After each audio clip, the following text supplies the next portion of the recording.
All right. Well, we are here. We're doing our special recap episode tonight. I have Argus and Kestrel's player with me right now, who are hanging out to give us some of their comments about our campaign thus far. So essentially, this is a homeroom campaign out of the 5th edition with some home rules that we've tossed in here and there. I've pretty much added in from the good old 3.5 and Pathfinder games the will save that I've slightly modified to instead of using wisdom to using their hottest modifier for their saving throw, which to me makes a little bit more sense because one's will doesn't necessarily mean one wisdom. At least that's how I've seen it. What do you guys think about that impromptu will save on some of our stuff? Do you guys like it? Do you hate it? If I'm being honest, I actually think I prefer just like working with regular saves. I think that it misses some of the challenge. Okay. Because like if you're good at if you have high mental fortitude in the wisdom department, then somebody trying to take over your brain, you'd be good at doing it. However, with if somebody tries to knock you off your feet and you're not good at strength, it should be harder for you to do it. I don't care how smart I am, I will still get knocked off my feet. The biggest concern, my biggest thing about it is that since you're asking for us to do saves with our strongest modifier every time, we are more likely than not to succeed. That takes some of the bite off. Sure, that makes sense. And what I might end up doing is seeing how high your guys' modifiers are going for your saving throws. I just might up the DC for that as well, just to do that. Well, one thing I really liked about 3.5 and Pathfinder back when I was playing those a little bit more regularly was it's like, oh right, we had the will saves and stuff. So taking that into context, I might just use those improvised will saves a little bit more sparingly and just go back to just using the regular modifiers on stuff. I started to do that towards the end of last session with the gravity spell that I ended up using. I ended up just making you guys do a straight up dex save. And honestly, I liked that. I got my ass royally kicked, but I actually appreciated that. I was gonna say, if you're really looking for, giving people a little leeway, if you're gonna do some stuff, you can,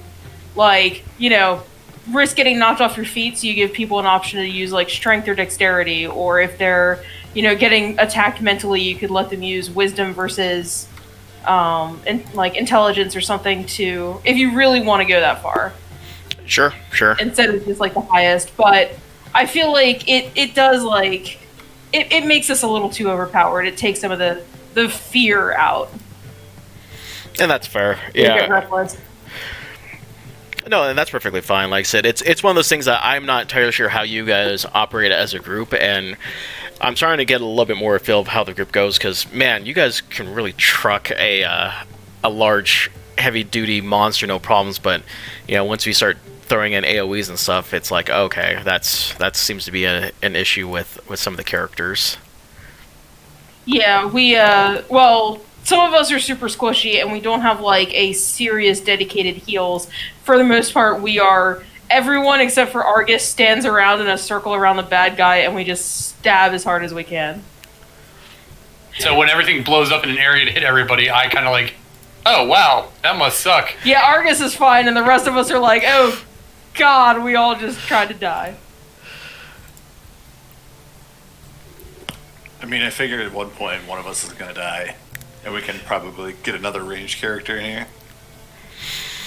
Yeah, it's one of those things that I'm well, to be quite honest with you, you guys have actually been my longest playing group as a DM. Mostly, my groups die out after about 3 or 4 months easily. It's and it's mostly due because of the fact that real life sucks sometimes being an adult. Being an adult D&D player, for me, has been the worst experience of my life for the last 10 years because, I've had friends with kids, I've had friends that switch schedules, or people who, it's man, it just seems like it was so hard to be inconsistent. The fact that we have all these online tools now, I feel, makes life a lot easier in that sense. But hardest monster to fight in D&D is scheduling. Yeah. It is the TPKer. Yeah, it is. I will say this though, for as much as I praise for the online tools, it is really difficult to find a working engine that seems to fit everyone's needs. It's like I have map tools which I certainly enjoy. I know Argus, you said that you use Tabletop Simulator. I know people who use Roll20, Yeah. and man, it just seems like there's always a pro or con. Like there's not a perfect D&D kit quite yet out there, and I don't know if there ever will be, because me, I like map tools because I can literally do whatever I want with a PNG file. So as I have the PNG file, I can make this map of Tutorial Town. And granted, I think I've learned from this, because this was like 10 hours of my time, and I think we've only spent probably most of our time in like 10% of the square footage. So it's like, yeah, live and learn. I don't need to draw out these gigantic maps that, we really aren't going to be using a whole lot. Yeah, they definitely both have pros and cons. Yours allow for, I guess, like, it's all built in, so it's easier to change maps and stuff, and you can do it all in one tool. But with Tabletop Sim, we found that you can, if you use like a separate map maker, you can upload everything you want, and you can kind of get the same thing going. The grid will actually work. Oh my god, my OCD. And also, fuck you, Tengri. The fucking train boss, man. You're still doing this to me even now. But yeah, I guess, like, it's just kind of each their own. The hardest sell point for me for Tabletop Simulator is that every single player who has it, A, has to have access to a computer, and B, they gotta buy it. Yeah. Which, So I've got two people in my campaign right now, one of whom's laptop is broken and the other one doesn't even have a desktop. So one of the players streams it so that, or screen shares it, so the other two players can like keep an eye on what's going on, and they can't adjust it. But I really like the Tabletop Simulator because it lets you do like 3D stuff, and if you have like models and things that you can use in there, that you can like, it makes it look like and feel like you're like more involved in it. he has built some maps. I like have with built 3D stuff. some maps. Like, I'm like sitting there over his shoulder, like, you could use one of your like map builders to make like a much easier thing, and then it'd just be like reusable. He's like, no, I'm doing this, and then spends like 3 hours doing it and trying to make it perfect. But it has texture. Yeah. It's adorable and awesome.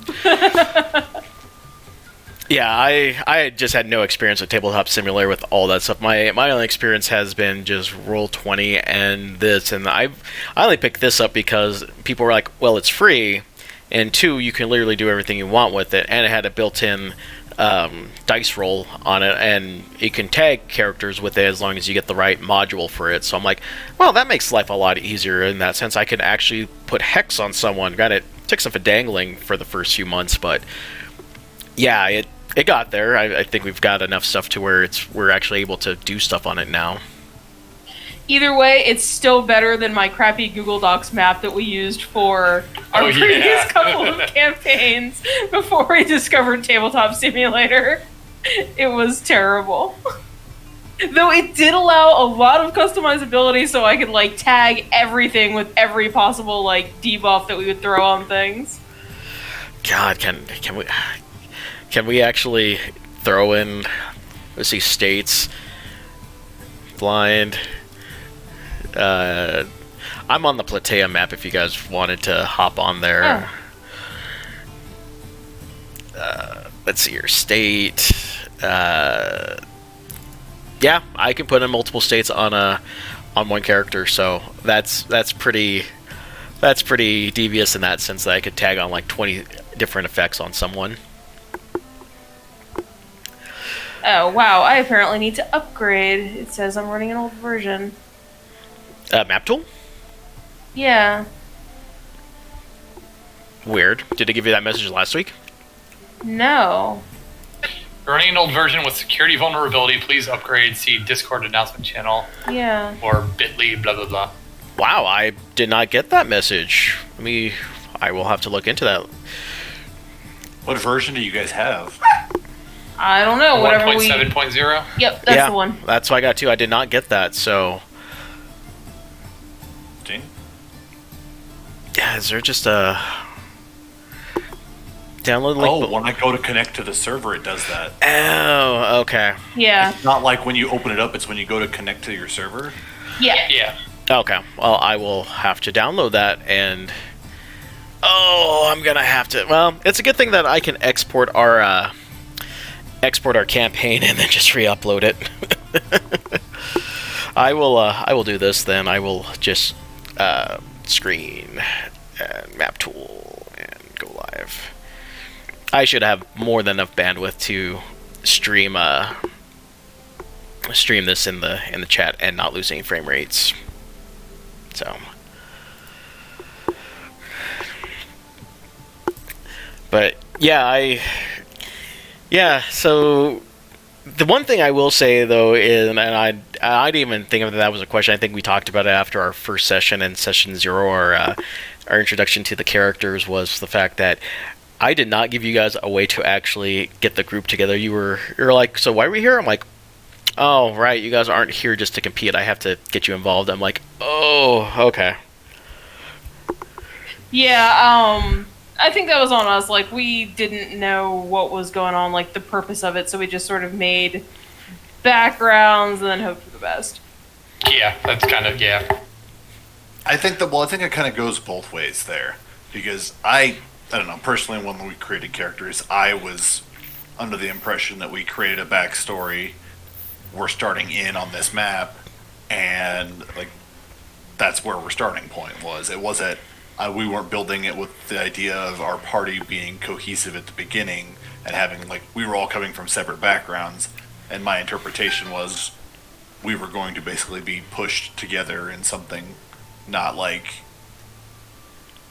oh, we're just going to kind of wing this and go with it. Yeah, I had thought that, when I read a campaign, like I have like the Rise of Tiamat and the Horde of the Dragon Queen. For me as a player, when I look at them, I'm like, oh, I'm totally building a character that is gonna fit into this narrative. And Lore did that, and I think he was the only one that did that because I think he thinks as a DM as well. And I'm like, oh, okay, I see what I did wrong there. It's like, yeah, I needed to find a way to group you guys a bit better than we did last time. So, yeah, episode 0 was just a lot of fun. I liked how you guys introduced your characters, like with Kestrel and Argus. It was like, oh, in the middle of a conversation about, their backstory, and Belzec just kind of weighed off my poor little, golem. I'm like, no, that's fair. It was an annoying thing that he had no interest in. Well, and you have to keep in mind that I'm trying to play my character as I've built the character to be played. Like, so I'm trying to keep that in mind as I go through. Cough, cough, as a dick, cough, cough. Exactly. It's the only way he knows. Oh shit, got him. For the record, I have his stream playing in the background, and when you were like, oh shit, yeah, I heard the cough cough in the background after that again. It was a very nice effect. Oh, and now he's playing with Tabletop Simulator over there in the corner. I do not like the look of that Terrask on the map. I can stream this myself. The other thing that came to mind was I did like the fact that that Argus played definitely into having like the Polaroid on the tripod. I thought that was pretty entertaining. I was like, hey, look. I was gonna steal one. But other shit came up. I was gonna just. We're gonna have to go back and steal one later. That's just how it's gonna be. I'm just gonna be curious how you guys are gonna refill it, because I don't know how we're gonna explain film as a thing. Probably be sad. Yeah. We have a guy that can create things and make stuff. We'll get there somehow. Yeah. You could science it at some point. I mean, hell, if there's one segue that I will cut away to real quick, definitely if you have not read or watched Dr. Stone, it is entirely insane on how you can literally go from the Stone Age to pretty much the modern age in like 2 years, as long as you know the scientific process. And I think I'm going to use that to... I'm going to probably... A huge qualm with that show. What's your It's cool what they do. but the time frames are very unrealistic, and it drives me nuts with how my brain works. I do not agree with it, and I had to stop watching it because it was driving me nuts. I'm far too logical and know about some of those things. And I was like, yeah, no, the mixing of the chemicals and stuff like that was cool. But when he's like, oh yeah, in a day I shelled out a tank right here, and it's like, what? Yeah, some of that time frame is a bit rough, but I don't mind it because I just like the science behind it. I'm like, oh, I didn't know you could end up doing that. So, Lore could eventually end up making, finding the components he needs to make a, silver oxidized thing to keep making Polaroids and stuff. I would not put it past him. But, oh man. You have to slowly work our way up. We'd have to start with silver nitrate and work our way up to color. Right. Please don't turn this into Dr. Stone. I'm not. I'm just accurately stating, that's how that works. That's how that show works. I have never seen it. I read too much manga, too. I need to not read that and just add to my list.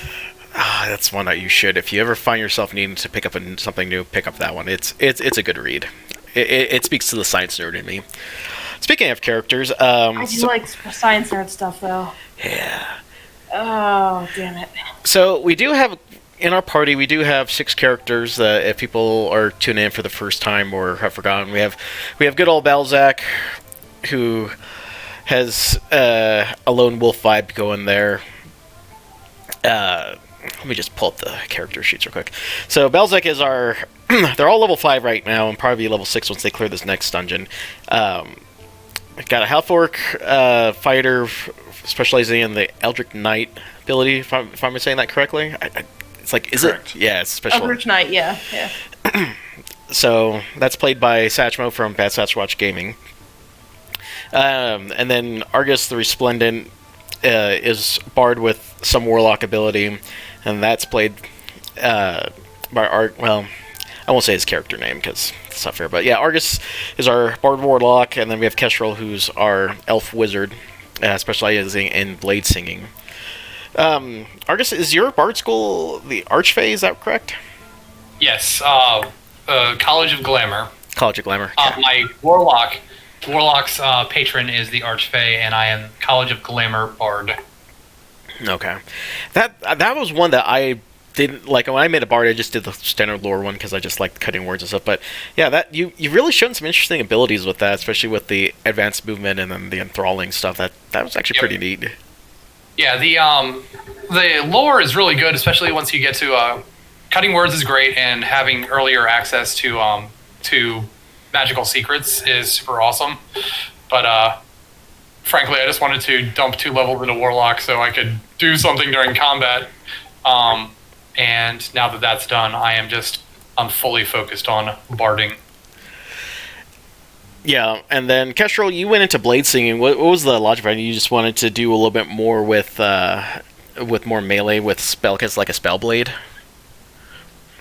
Yeah, basically, I always end up playing the spellcaster, in any campaign. The only exception is that I played a gunslinger once, but I always end up the spellcaster because I like utility. I like being able to do, disguise self or healing people or whatever I need to do to fill in the role and out of combat stuff that you can get with the utility from that. And I don't know. I wanted to try stabbing people in the face for once. So I figured best of both worlds. And somebody who isn't me. Wait, who am I stabbing in the face now? Yes. Everyone. Hey, it's Tatanka. Hi. So yeah, Tatanka is a dwarf barbarian with a path on the totem warrior. Tatanka, what was? I know you're a little bit of your backstory as to why you chose this character. You want to fill in the viewers why you went this route? Mostly because I wanted something that was fairly straightforward, and I felt like a barbarian did that. But also, I love animals in real life, so it was pretty cool to choose the totem that I could connect with critters. Okay. All right. And then Lunam and Laura aren't with us tonight. so Lore's kind of as he told me, if you ever watch Star Trek, he's more like Data. He is literally there to try to add a non-human character to the party that is trying to figure out human behavior, and he's pretty much giving me permission to make him my plot device in terms of feeding information. He's basically our respiratory of, like, what random reference am I going to give Lore to give to the rest of the party if you guys can't figure it out? And he, aside from that being our artificer and battlesmith, it's kind of interesting to see him play a ranged character. That was like the one thing I did not expect him to play, was like, oh, he sends out his construct and then he throws lightning spheres. I'm like, well, that's an interesting way to play a character. Argus, you said that you've played a artificer before? Yeah, I played a battlesmith in a previous campaign, and he I built that character. I gave him Sentinel and made him very up in your face and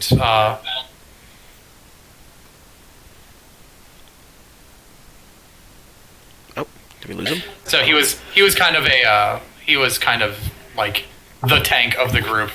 Our group was with a College of Swords bard and God, what else did we have in that group?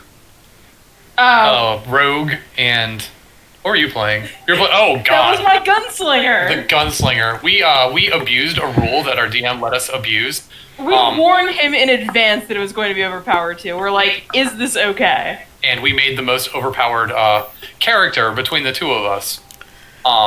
There is an artificer ability or infusion that they can make where they can make a weapon reload itself, like a crossbow, so you don't have to load it. You don't have to like have an offhand in order to do it. And I put it on a gun. The rifle. The rifle that Bad deals news. 2d12 damage, but can only be fired once before you have to spend an attack to reload it. Oh no! And I made her weapon not need to be reloaded and gave it to her, and then she could just deal. She had 3 attacks and could do an action surge it and do 6 attacks for 2d12 damage. Plus, she had sharpshooter and shit, so she could do like 12d12 plus 90 points of damage in one fucking turn if he hit And I could do everything. it from like 800 feet away. And so I'm like, okay, Because I There had you like go. the sniper thing. So like I could literally kill everything before it could get into attack range for us. so to get back into your question, I played the character. The character himself was not super overpowered because he's kind of support and has gotten the thick of things to like keep them away from the rest of the party. But by having that one infusion on one of my other people, our party was basically unkillable. Jeez.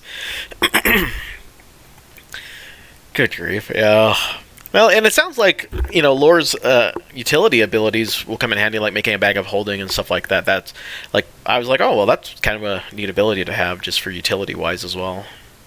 Oh And yeah, the- absolutely. The infusions they can make is kind of neat, and they are spellcasters, kind of like how paladins are, maybe a little bit lighter. It's just difficult to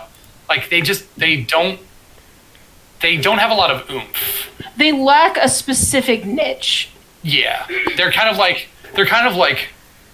fill bardish, like the same role-ish that a bard would fill. Okay. So between having a non-healing focused cleric and a bard and an artificer all in the same group, we've got like 3 support-ish people.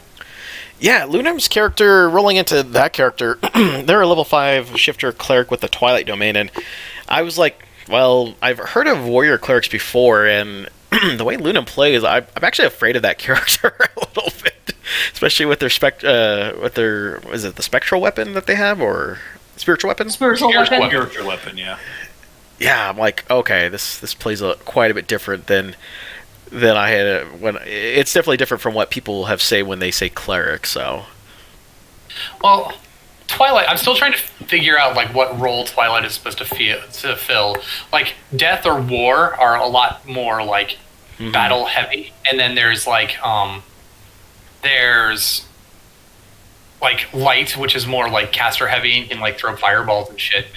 But Twilight, it's still fairly new to me, so I'm trying to figure out like where its role is. I think they have heavy armor and weapons, but Yeah, it just plays differently.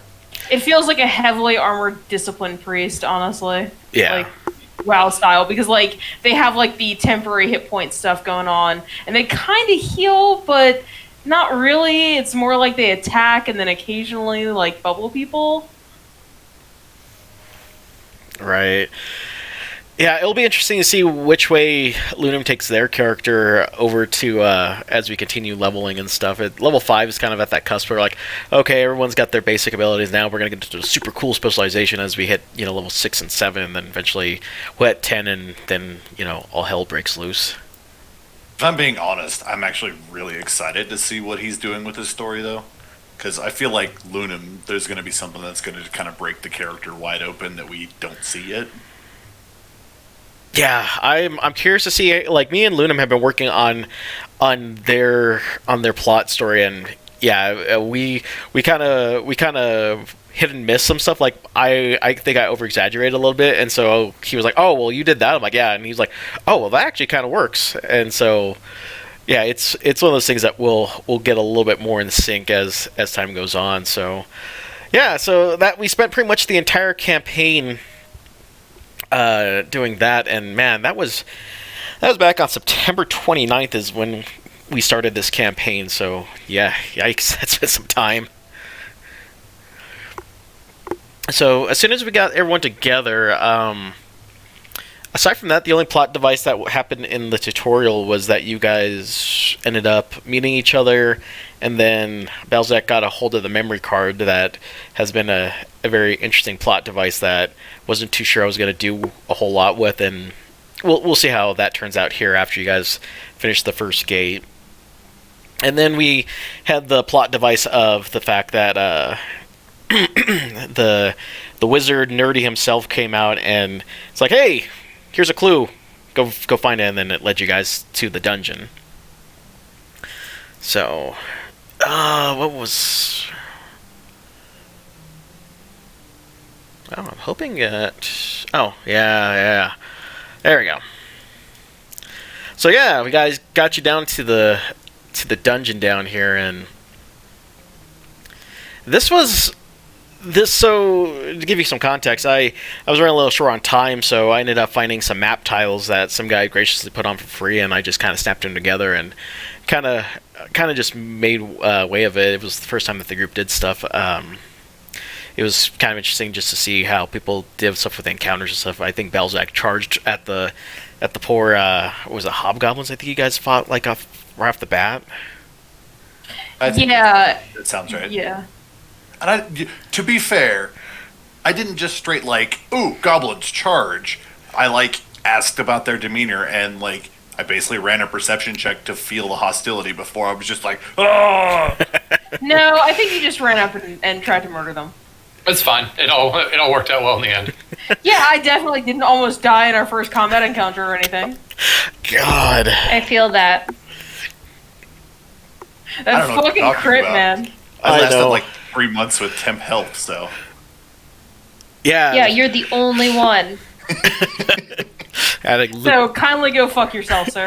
I had to Liu Kang the temporary health points out of you. If I didn't have those temp health, Liu Kang would have. I would have had to activate my racial for that one. Oh God. Oh no! Not using your Oh, ability no. to try and I would have died, and then I wouldn't have been able to die again for a whole day. Oh man. You poor baby. So yeah, Truly, my heart bleeds for you. So yeah, this was my first attempt at making a dungeon using map tools, and I wish that I had taken a little bit more time in prepping for this, just so I can make the dungeon a little bit more memorable. I think all we ended up doing was, here's some tiles, move your characters, let's see if we can get the map tool to work, and I think it took us, 2 sessions before you guys could actually connect to the map, correct? That sounds right. Something like that, yeah. Yeah. And I mean, if you're being fair too, though, I think some of that was you kind of not just toying with map tools, but also just getting used to and kind of getting a feel for the group. I mean, it was a very... It's kind of a spur of the moment put together thing, so Yeah, I was literally at work, and I was like, I haven't heard from these guys in a while, and I started putting together a D&D group because Sal was like, hey, I'll DM for you guys, and I was like, I really want to try this again, get into it, and then I feel like you were kind of apprehensive and weren't sure where the group was going to go or like how committed you should be into this, and so it was kind of like a feeler dungeon more than anything for everybody. Yeah, it was, and like I said, the fact that we got the group together in less than a week, we got character sheets going. I ended up getting Tutorial Town put together. I say for a basic map, it wasn't too bad, and with a very simple premise of appeasing the Ninja Turtles. And I was honestly shocked that it took you guys up until the forgiveness is divide, but never pay full price for a full pizza was what gave it away. I'm like, really? You guys made pizza? There was 4 Renaissance guys? Like, okay. I got it at the 4 Renaissance guys. Oh, okay. How bad did you guys But I was facepalm? like, no, he isn't really going to go this far, so I wasn't quite pulling into it right away. So I was like, no, there's got to be something else to this. No, it was straight up, we're just making pizza for the Ninja Turtles. I mean, how could you not? It's a 90s theme campaign, and I mean, the Ninja Turtles for the better part of the first 5 years, from really 90 to 94, they were like the top of the thing. You could not go into a Chuck E. Cheese or go into a toy store without seeing the stuff just plastered all over the place. And like, if there's anything more 90s than the Ninja Turtles and pizza, I don't know what is. American No, wise, you're at not least. wrong. I don't know, I guess I was expecting more, and I don't mean that in a bad way. It just, I was feeling like something in depth, and I guess it was kind of just where my mindset was. And so it's like, no, there's no way that this is just feed turtles pizza. Yeah, I think that was a wake up moment for Luke and I. We're like, so this is not a serious campaign. We made the wrong characters. Well, not saying wrong, but No, Argus actually fits pretty well. yeah, Argus is kind of perfect, yeah. My character is just a hair too edgelord. In fairness, I think that your character really contrasts well with the group as a whole. It's a balance kind of thing, though. We all kind of have a role that we play in here. And I mean, that's kind of what you want to shoot for, but what I mean is, we have really, a flamboyant, loud character in Argus, which is clearly what's being aimed at. But Yes. then, you're a very stark contrast, especially with your guys' characters. And then everybody else kind of has, a niche role. Apparently, I'm the angry guy, which is definitely not how I'm trying to play it, but It's how you come off. To be fair, I couldn't have gone with a wacky character anyway, since Luke did, and it's kind of our thing. We have to play off of each other. Really, I had no next idea. time she'll play the wacky character, and I'll. I'm let you not go. good at the wacky character the way he is. I get embarrassed and flustered. I just have to say that when we were trying to decide our accents, Josh and I walked around our house for 2 days trying to practice them and just laughing at each other because it was terrible. Oh, we did the same thing, because British was not an accent that either of us could do before this. Well, no, that's not fair. My morning campaign character actually has one too, but we were practicing it all kind of at the same time. Yeah, I would be on my way home from work, and I'd call her, and then we'd just have a conversation, in our accents. Yeah, for an hour. That is exactly how it works. Yeah. Exactly. Really That's exactly how it was. Well, let me rephrase that. That's exactly how it worked for me. Yeah. Every time I just that kept laughing. Tonka would try to go to town on the accent, she would literally just lose it. Every time. I Didn't matter couldn't do it. what she tried to do. Every single time, she just would become hysterical and start laughing. And that was so not the character that I was planning on playing, so it didn't work very well. I God. kind of wish that she would have tried to go for it because it would have been magnificent. Yeah, just So, so you guys I'm could laugh at curious. me. What kind of voice were you planning on doing? I didn't really know. I kind of messed around with a deeper, almost Scottish-y accent for a while, but that was just bad. And Is it wrong sounded with like me a that really I want to hear it. No, no. by all It means. was a terrible someone trying to be the dad from Brave and doing it really, really badly. You're not selling me on it. Give us a sample of what I feel like they're poking the bear at this point. At least give them a taste. I Come on. know. Yeah. No. Maybe sometime when we're not streaming and it's not going to live on the internet forever. Come on, I give Just you guys leaning like into the. I was gonna say I give you guys all my treble accents on a weekly basis. I mean, I've done everything from my bad Spanish to my bad Middle Eastern, my bad Russian to my bad Scottish to God, man. I'm almost at the point like, you know what? The next time I have an elf character, they're gonna have a Brooklyn accent. Well, so like I actually called one of my best friends because his wife is from Scotland and she has an accent and they just laughed at me when I tried. So it's like, yeah, no. Fun fact: they're also into D&D, which is Yes, kinda they are. that much better. That's why I don't know. Like when I was trying to do it, I just kept watching like all the British television I could and just tried to mimic things. Isn't that when we were trying to come up with these characters, I sat you down and we just watched Labyrinth because I wanted to be Jareth? Yes, yes, that was absolutely it. Yes. Yeah, Oh, we sat that's down and watched fantastic. Labyrinth because I'm like, I want to be David Bowie. That is what I'm trying to target.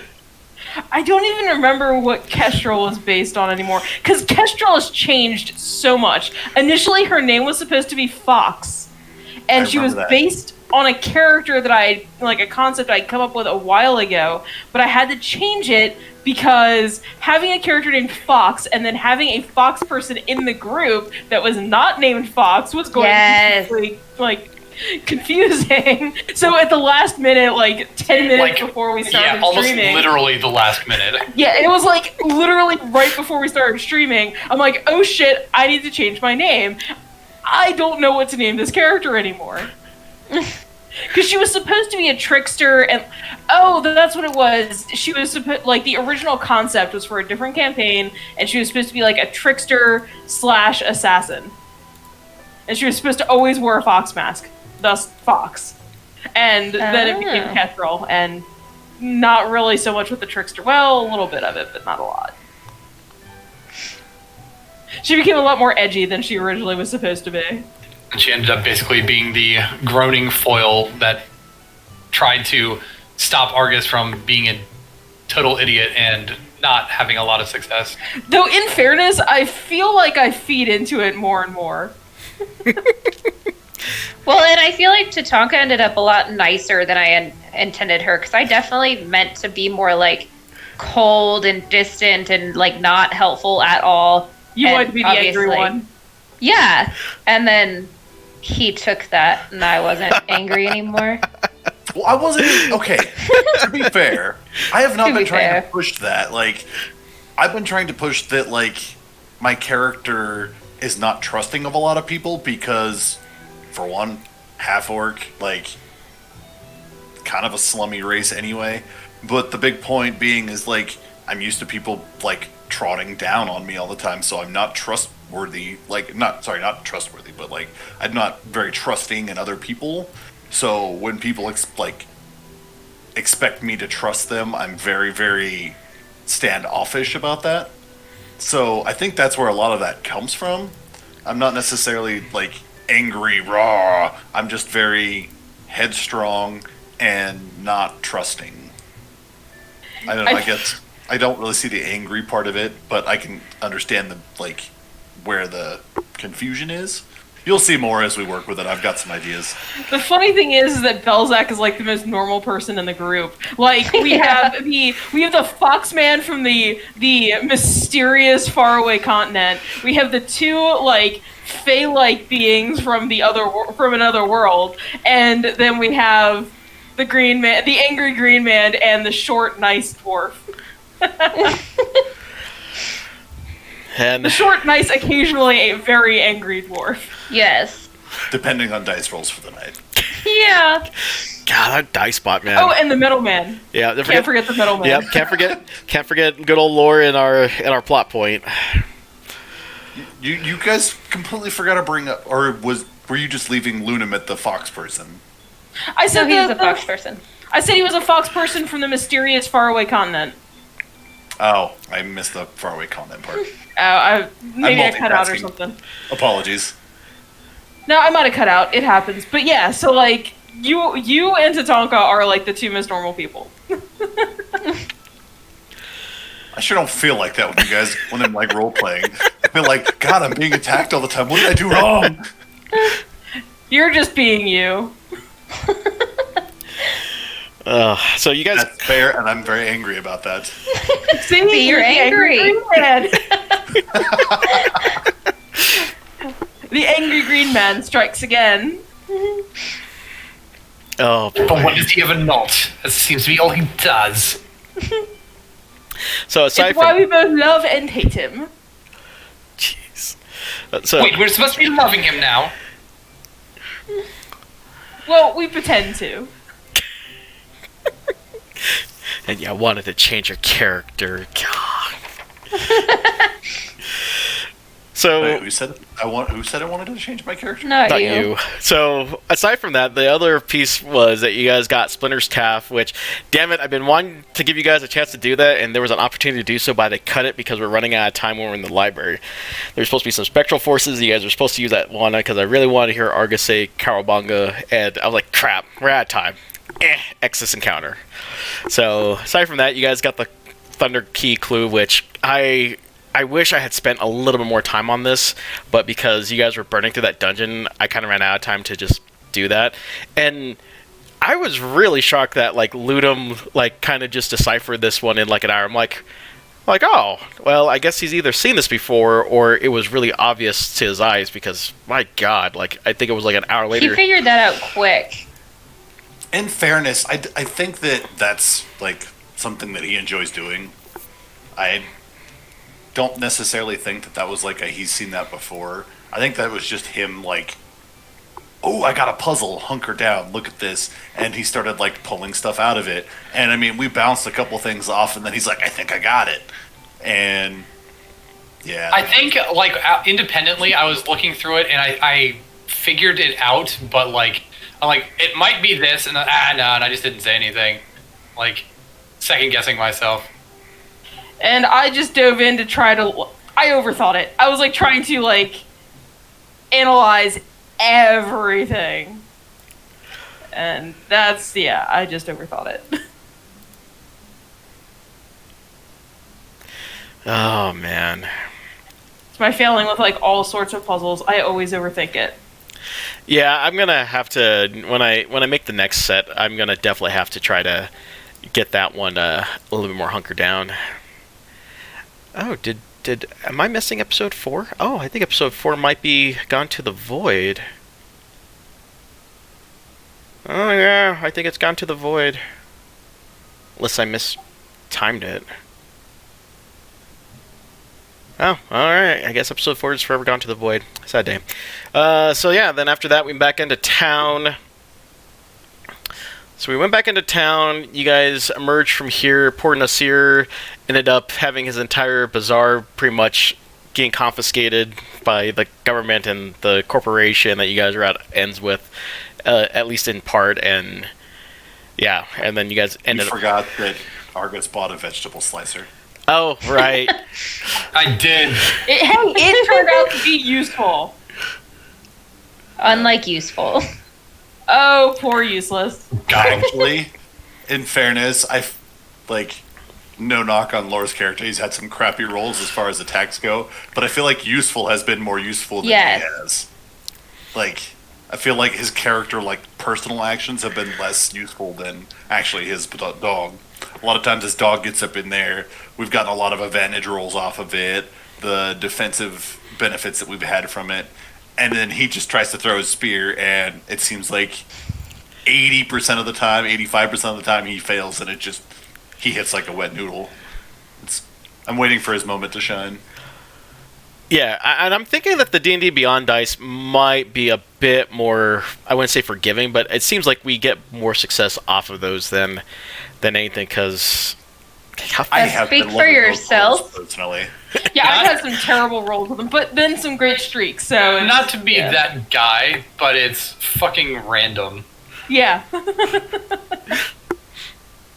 That's a Hey, lot. I'm a big Well, fan. yeah. I'm the I Liam felt O'Brien like- of the group. Everybody's like, "Oh, I need to have these use the proper dice to get better rolls," and I'm gonna be like, "No, it's fucking the same. Like, just stop." In fairness, though, I do feel like it's overall more consistent and like mid-ranged than like anytime we were using the bot for map tools. It just felt like it was always like crap, natural 20, crap, 18, crap. Like, it was bad. Oh God, yeah. This. Jeez, mighty Christmas! I'm rolling just a 1d20 plus 3, and I have not gotten. Hey, look! There's finally at like 6 rolls later, I've got something over a 20. That's on the map tools one. Yeah. Jeez, yeah. I've been a lot more fan of the D&D Beyond. I feel like it does a better job with that. Yeah, the only thing that I'm sad about with the D&D Beyond thing is that I miss being able to roll actual dice.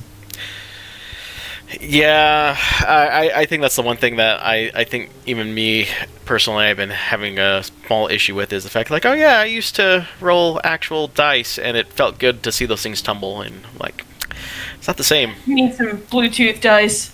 I know that they're a thing. Eventually, they will be a thing. Yeah. Like, I know that there's a company trying to make them or something. Didn't that Kickstarter get pushed back again? Probably. Yeah. Most likely. I've been keeping an eye on it, and I think it got pushed back to March, which, Yeah, March 9th at 12 is when their Kickstarter starts. They were supposed to be, like, their Kickstarter was supposed to start back in fucking June before coronavirus. Jeez. before Why are the they world pushing ended. it back so much? They're pushing it back so much. I don't know. I don't know what their problem is. Like, I'm sure that there's some kind of problem with their design or something, but soon. The dice sets are so expensive. It said like it was going to be like $25 to $30 per die. Ugh.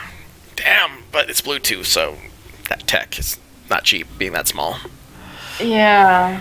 The other thing we Yeah, run into Bluetooth is with a trying to get it balanced, where it's like an equal weighted die all sides, with all those like with the basically all the electronics inside of the die. I can see that being a huge trouble. Yeah. I saw like they had posted some like charts about that and that it was fairly balanced. Did I give you guys that link for, like a while back, the things for the dice? No. Oh, I can find that again. So yeah, I think outside of this, as soon as you guys merged, bought the slicer, you guys made your way to the tavern, and I have to say, making a tavern was fun, with the exception of the fact that I did not as like I'm like, oh well, what's a normal sized room? I'm like, oh, I made these dimensions way too freaking big, so I'm like, yeah. But yeah, See, I feel like your dimensions, like it looks proportionate and like decent sized, but then when you start like putting it per tiles, like if you look at the character tiles at the tables, the tables look like we're like midgets sitting at giant tables. yeah, kids at the adults table. Yeah, I think like aesthetically it looks right, but you have to like factor in that we're doing, you know, our character tiles are on a 5x5, and you're making like, if you look at it, that's like a 10 by probably 12 table. So- Sorry, not 10, like a 20 by 12 table. Right. So this is what is considered a large table according to the actual token, and that's a huge table by token standards. By free size, which is what the original file size is, that's what it is. I'm like, what the hell? Like the tapestry, that's fine, but yeah, the table sizes and everything else, I'm just sitting there going like, yeah, okay, we're gonna need to deal with that at some point, and I'll have to actually find. I'll find some stuff. I was telling Argus that I think what I'll probably end up doing is also plant some of mine to help me conserve some time on my end. I found a map pack that has a couple of reskins in it for like $40, and it had like quite a few maps in it. It actually looked pretty good quality, and they're all JPEGs, which means all I have to do is just convert them over to a PNG, and I'm fine. Yeah, the 30 by 20 maps, so we'll probably see those shuffle every once in a while if I just need to put you guys in a random area to do stuff. So, yeah, you guys got to at this point, you guys end up meeting up with Zashid, and I don't think there was a whole lot that was going on here aside from you guys grubbing down and trying to calculate your next move, right?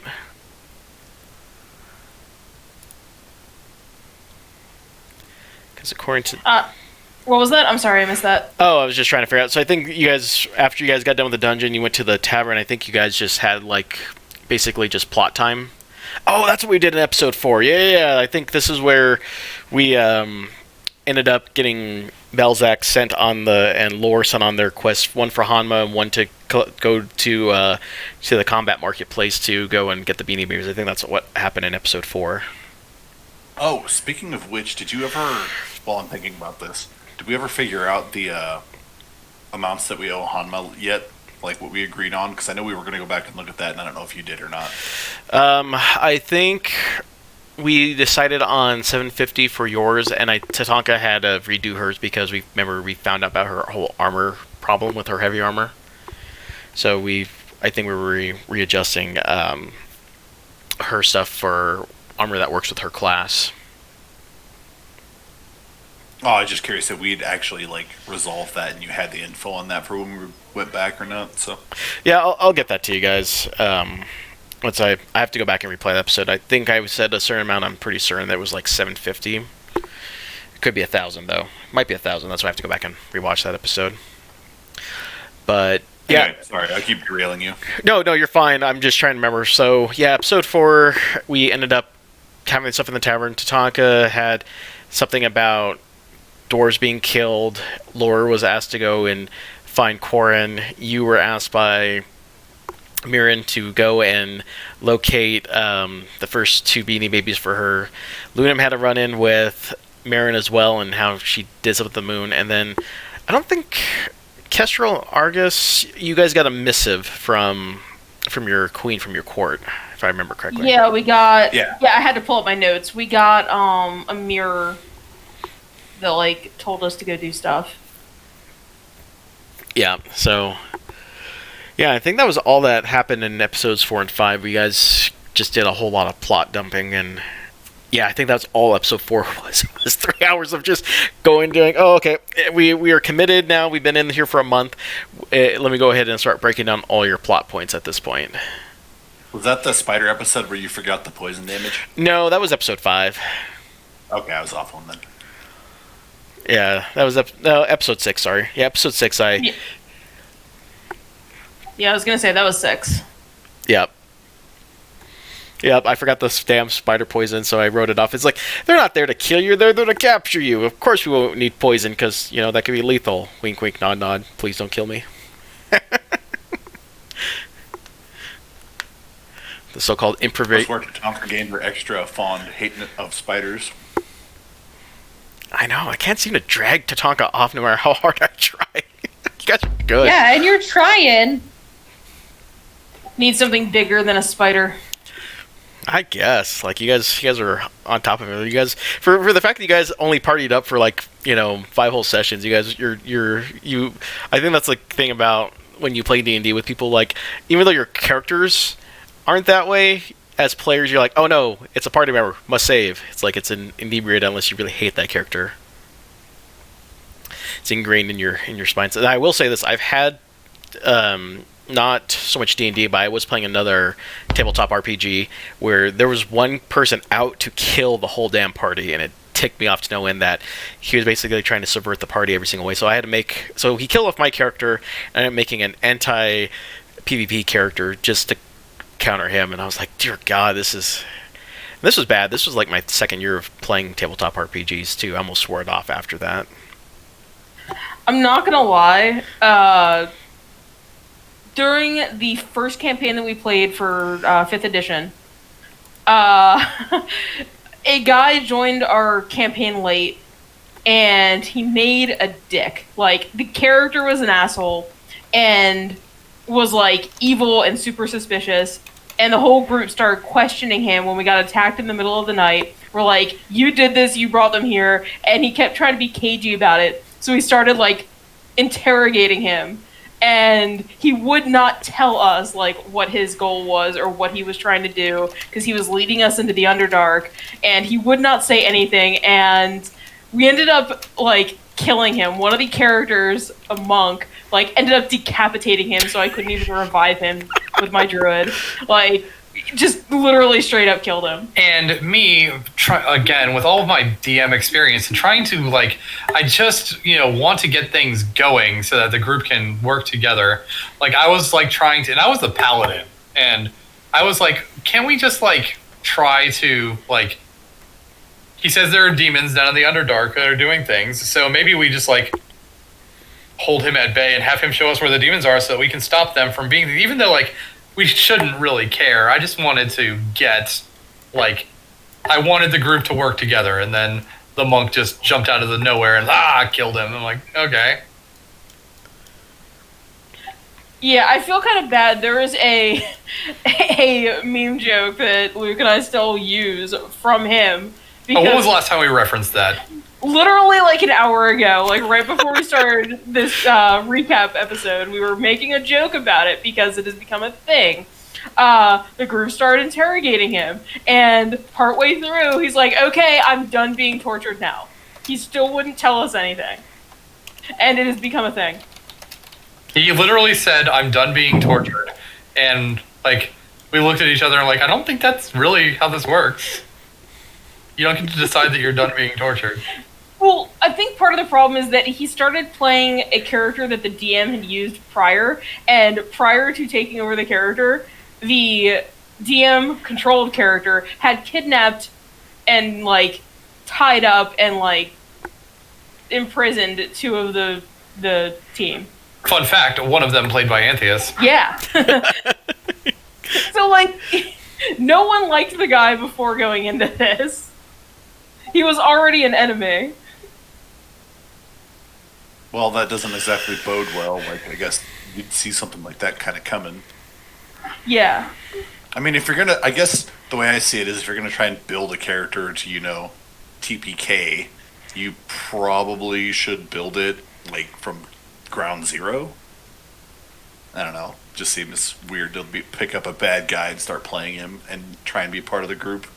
The thing that gets me is that this game is it's a collaborative game. It is not a competitive game. Yeah. We're trying to do the same thing together. So make a character or make decisions that will fucking make us go together, and don't like be a dick to try and ruin everybody else's fun.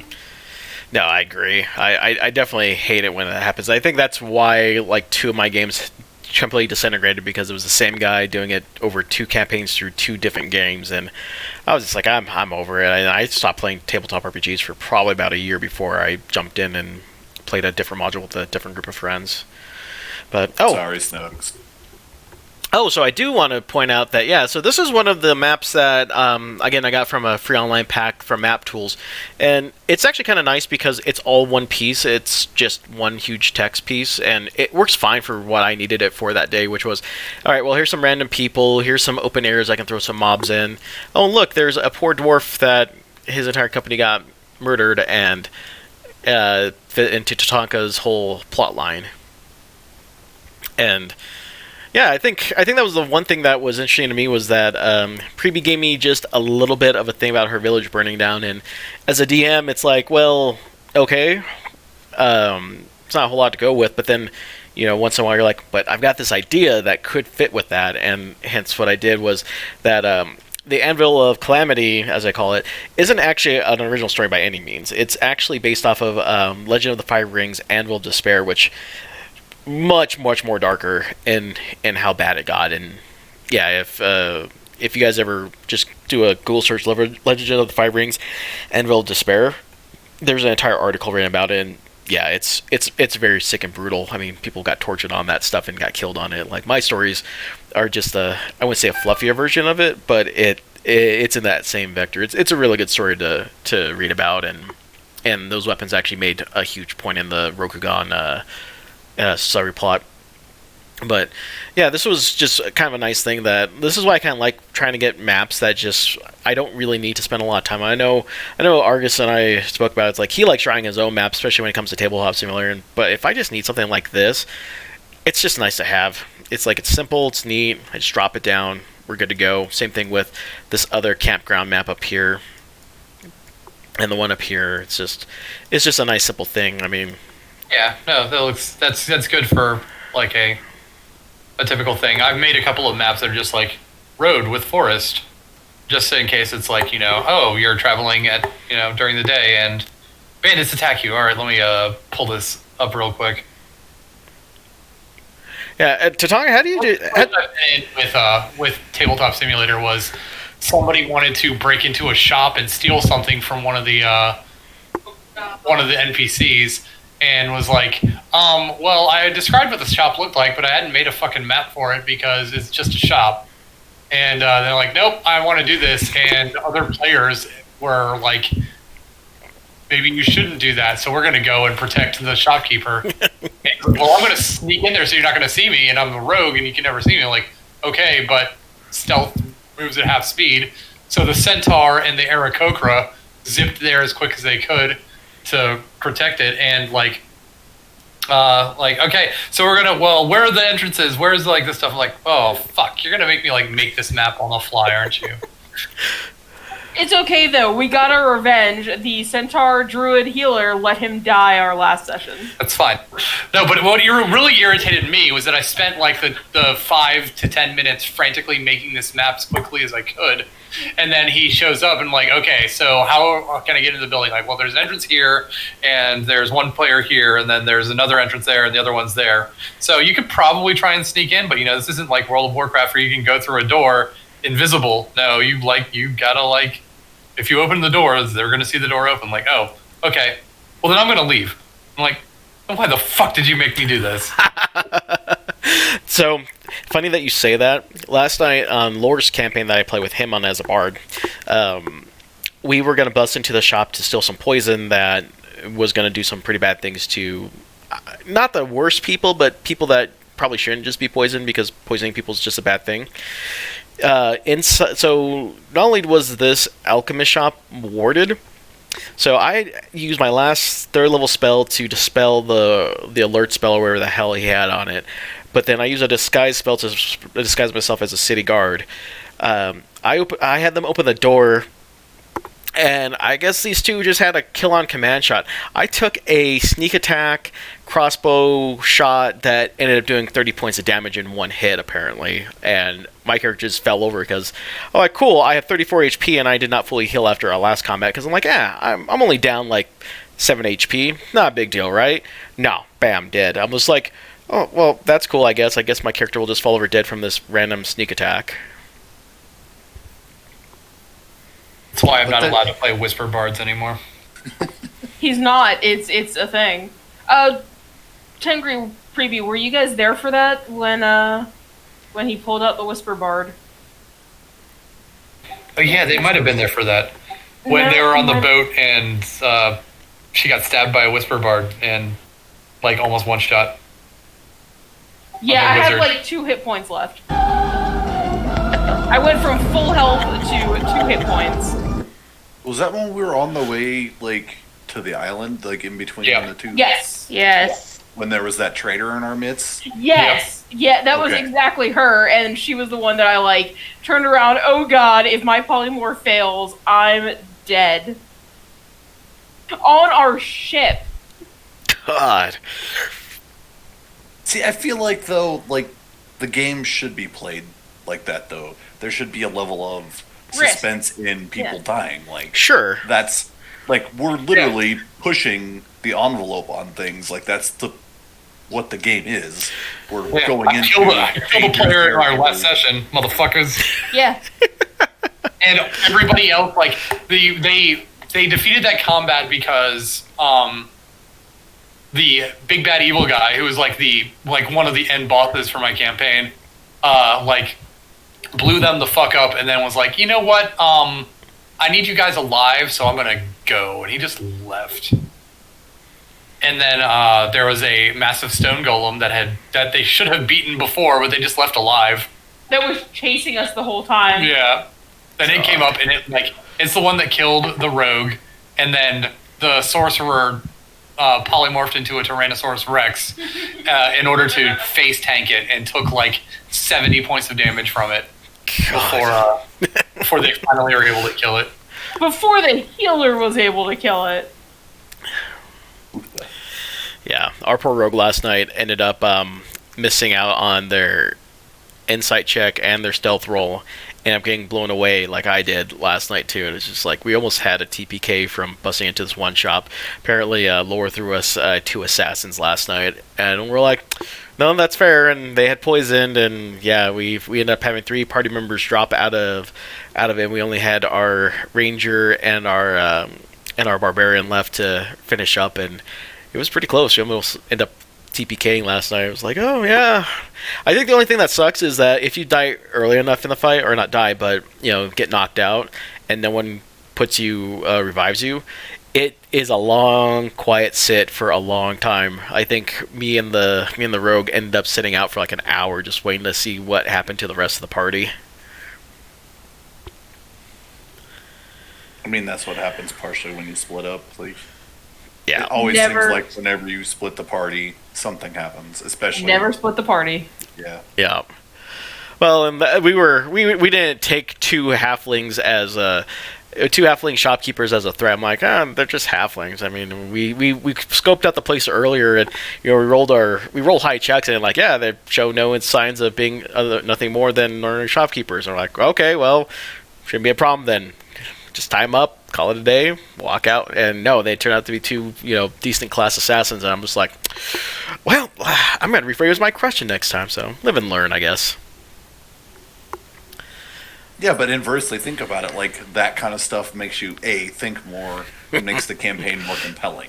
That's you're true. More, like, it makes the campaign... You're always on engage- your toes. Exactly. Yeah. Like, you're not just You're like, always engaged. Yeah. walk up, smash, go to the next story, walk up, smash. There's no such thing as a free lunch. Eventually, even as the big bad murder hobos, eventually there will be consequences for your actions. Sure. Exactly. Eventually, I mean- you will murder hobo your way right into the gullet of a Tarask. I mean, in reference to our last couple of campaigns, episodes, we like the Doom thing. Super cool idea. Like, honestly, I don't know, just like the overall mechanic of it has been really good. And Good. Next time you can be doomed. next time I don't have to worry about it because I have high constitution. Yeah, I'm up in the DC on that. We talked about it earlier before you jumped on it. I'm like, okay, well, 15 DC is getting to be too easy for you guys. So I was like, all right, well, let's up those to like 20 to 22 and see how well those work out going forward. See, here's the thing. It wasn't so easy for me last week.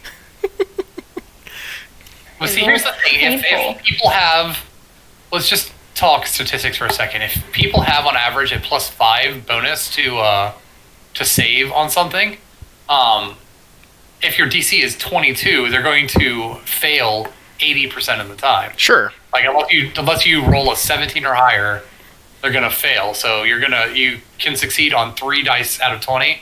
So you have 3 in 20 chance and fail in succeeding. So if you're gonna do something like that, that needs to be something that is meant to kind of be super rewarded for being done, and not like, well, if you fail this, you die. You have a 3% chance to do it. That's not really good. That's why DCs on things are fairly low typically. Like even something like if you're doing like exhaustion or something, or concentration. If the DC on a concentration check is a 10 or half the damage, whichever is higher. And so even if you only take 1 point of damage and you have a DC 10 Constitution saving throw, you still fail that 25% of the time, even if you have a +5 to it. So even though it seems like, oh, DC 10, that's gonna be fucking easy to pass, somebody's gonna fail it. And Yeah. Well, And when the wizard fails and the haste falls from the barbarian, bad things happen. well, and I'm not saying that I haven't done anything. Like the DCs I've been throwing at you guys have been 15. So like your dice rolls have been just pretty much going, all right, you guys are succeeding on 15s. That's what the comment earlier. It's like you guys are like, yeah, we've been succeeding on those. I'm like, well, it's a 15 and you guys are still getting that. So Keep in mind that not all of us are, and B, a bunch of those have been with advantage. Like, if you want to make it compelling for No, I'm talking there about- have been- no, that's what I'm saying. Like, a lot of the rolls that you've been giving us that have been set at 15 DCs have been thrown out with advantage. which Yeah, gives like, us make an basically athletics or two acrobatics shots. chance, whichever is higher at advantage. Like, they're gonna do it.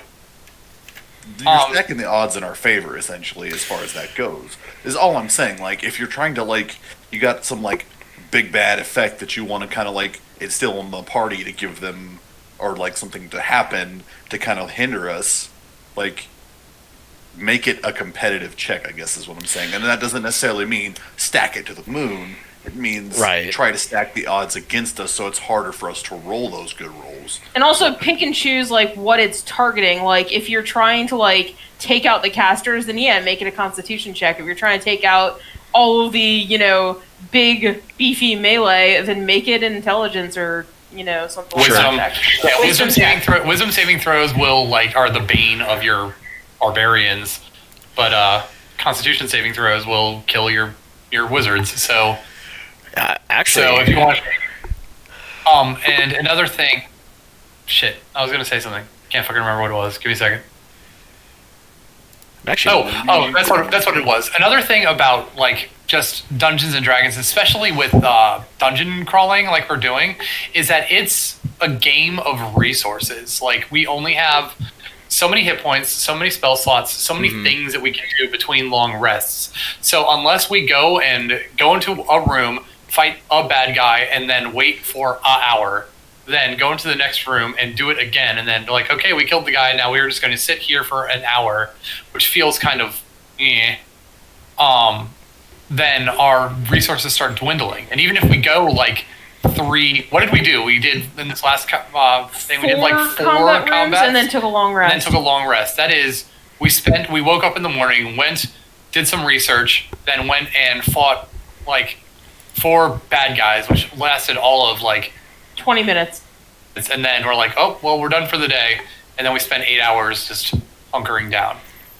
So as that happens, like our resources, that's one of the big key things that you can like hit us with is every time that you hit somebody for 5 points of damage, it might not seem like a lot, but as hit points get lower and spells get fewer and resources dwindle, it's like it gets to a point where we have to realize, oh fuck, I can't like just throw heals every like 5 seconds.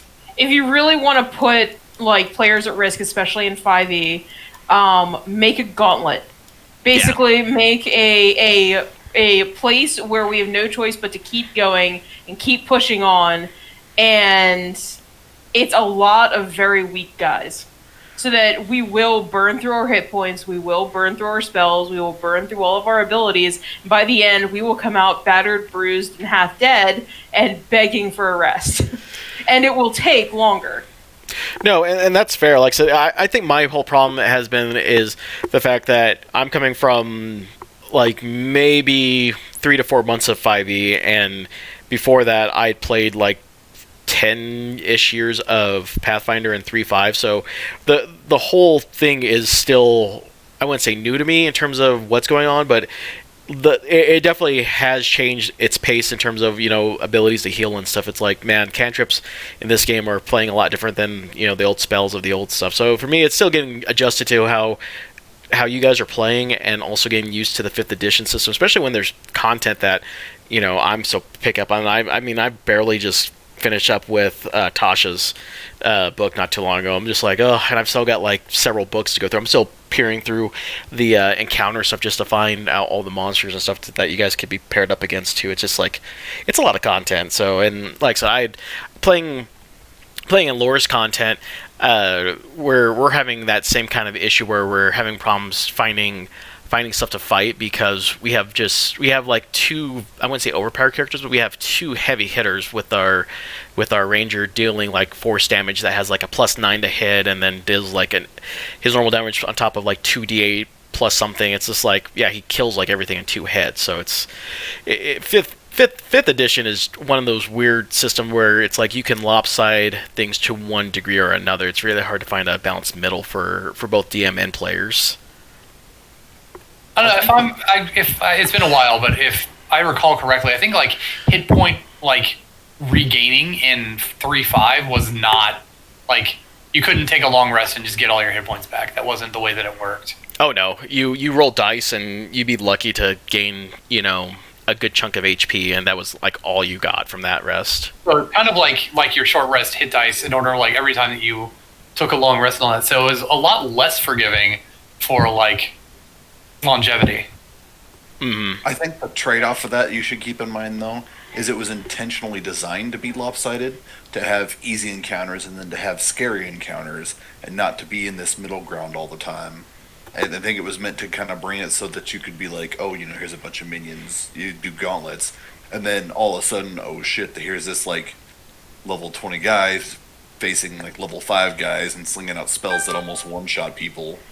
I mean, obviously it's a bit extreme, but you get the idea. Like, it's meant to be swung both ways and give you that flexibility. Yeah, and like I said, I'm starting to learn a little bit more. Like I told, because the people that were here last week playing with us, which I think is just this group, because Laura and Lunam were both gone. The fact that like we tossed down earlier, like I actually just did the actual gravity spell and it, took out Kestrel and did some damage to Lunam and stuff. So I think I'm starting to get a little bit more comfortable with actually dealing out some actual damage to you guys a little bit more, because I'm starting to see you guys not as like super squishy as I had thought. Because 3-5, like if you were under 5th level, you could take one bad hit and your character would be practically done for the rest of the session. Your level 1 wizard would have 4 hit points.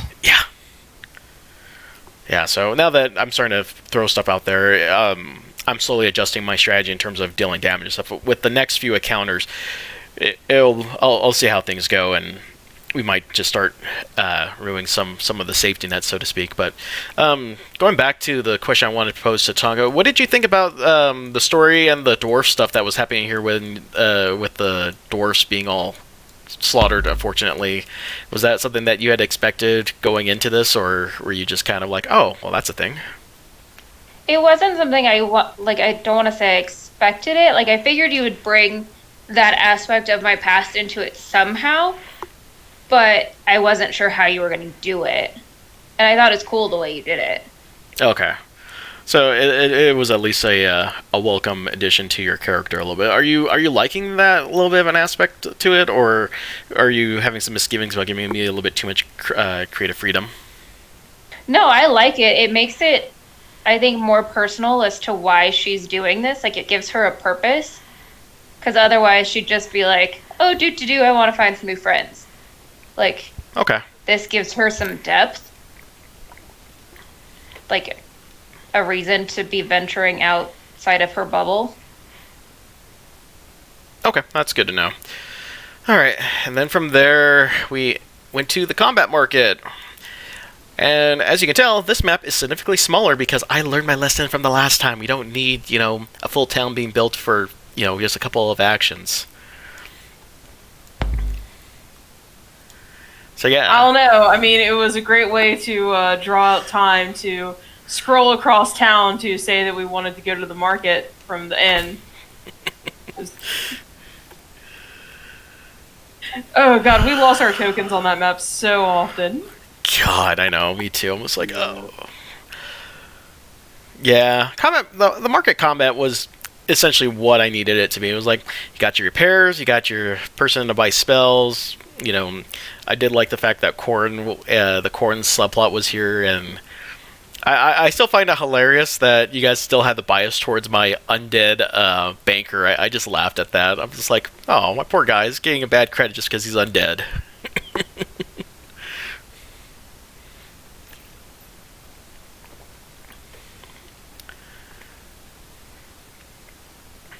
I still found it pretty hilarious that Lunam's character through it all was like, are we really going to rough up, poor Xylophone here? Yeah. That was actually a lot of fun, personally. I've enjoyed making him try, squirm as, his character, I should say, squirm. He's just so gentle. Until he knocks out fucking Liu Kang. Well, yeah. Cinnamon roll cannon. Yeah. Exactly. He is the cinnamon roll. He's even embraced that role. That's the best part.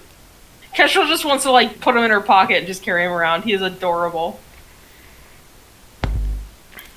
Yeah, I'm gonna feel bad when Lunam's story busts out fully in front of you guys, because it's like, man, there's a level of hurt and pain that you guys are not gonna be ready for, and I don't know if Lunam is either. It's gonna be like, oh, it's gonna be a rough session, that one, full of emotion.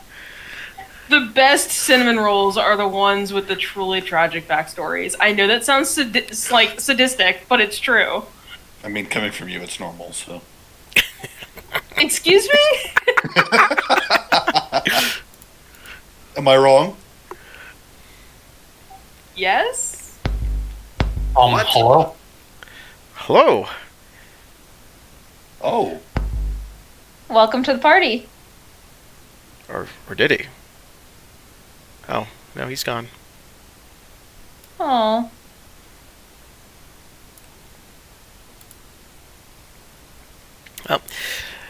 Oh man. So yeah, the combat market really just our good old hub for everything. You know, our 2 minor product points. I mean, poor Corrin. I really didn't know what I wanted to do with Corrin aside from the down your luck gambler, because I'm like, how else are you gonna make him, you know, palatable for people to go, oh, well, that's how you lost all the stuff. I'm just like, yeah, he just had his stuff stolen, tried to gamble to win it back, and I think that was enough time that was worth investing onto Corrin's backstory. I was so ready for him to be a dirtbag. I was so ready to just like sneak into his room, steal his shit, and then leave. Oh, Well, wow. that explains why you were like that. It seemed like you were just like waiting to pounce on him, and I was like, Yeah, I was. Like, I'm like, oh, this guy's so going to be a dirtbag. I'm going to sneak into his room, steal his shit, and then we can just leave. that explains a lot. Because as we were playing that, I'm like, man, it just feels like she's like just ready to just jump all over him and like attack him for something. Not attack, just steal. Mug. I couldn't put my finger on it. Like it felt like Yeah. you were like waiting to pounce, and I was like, what is going on here? Because you just kept like badgering him and trying to find things out, and it's like the dude's clearly like a basket case, just weirdo that is incompetent, and you're just sitting here like, oh, but why this? I'm just like, oh, okay. This from the guy who says that his character is supposed to be super non-trusting and all this stuff, and somehow you trusted the random guy who just gambled away all the stuff. How did I trust a random guy that gambled away all the stuff? Well, because you're assuming that I was ready to pounce on him, but you weren't. I was curious as to what was going on, and I'm also somewhat sympathetic to that position because that's where I came from.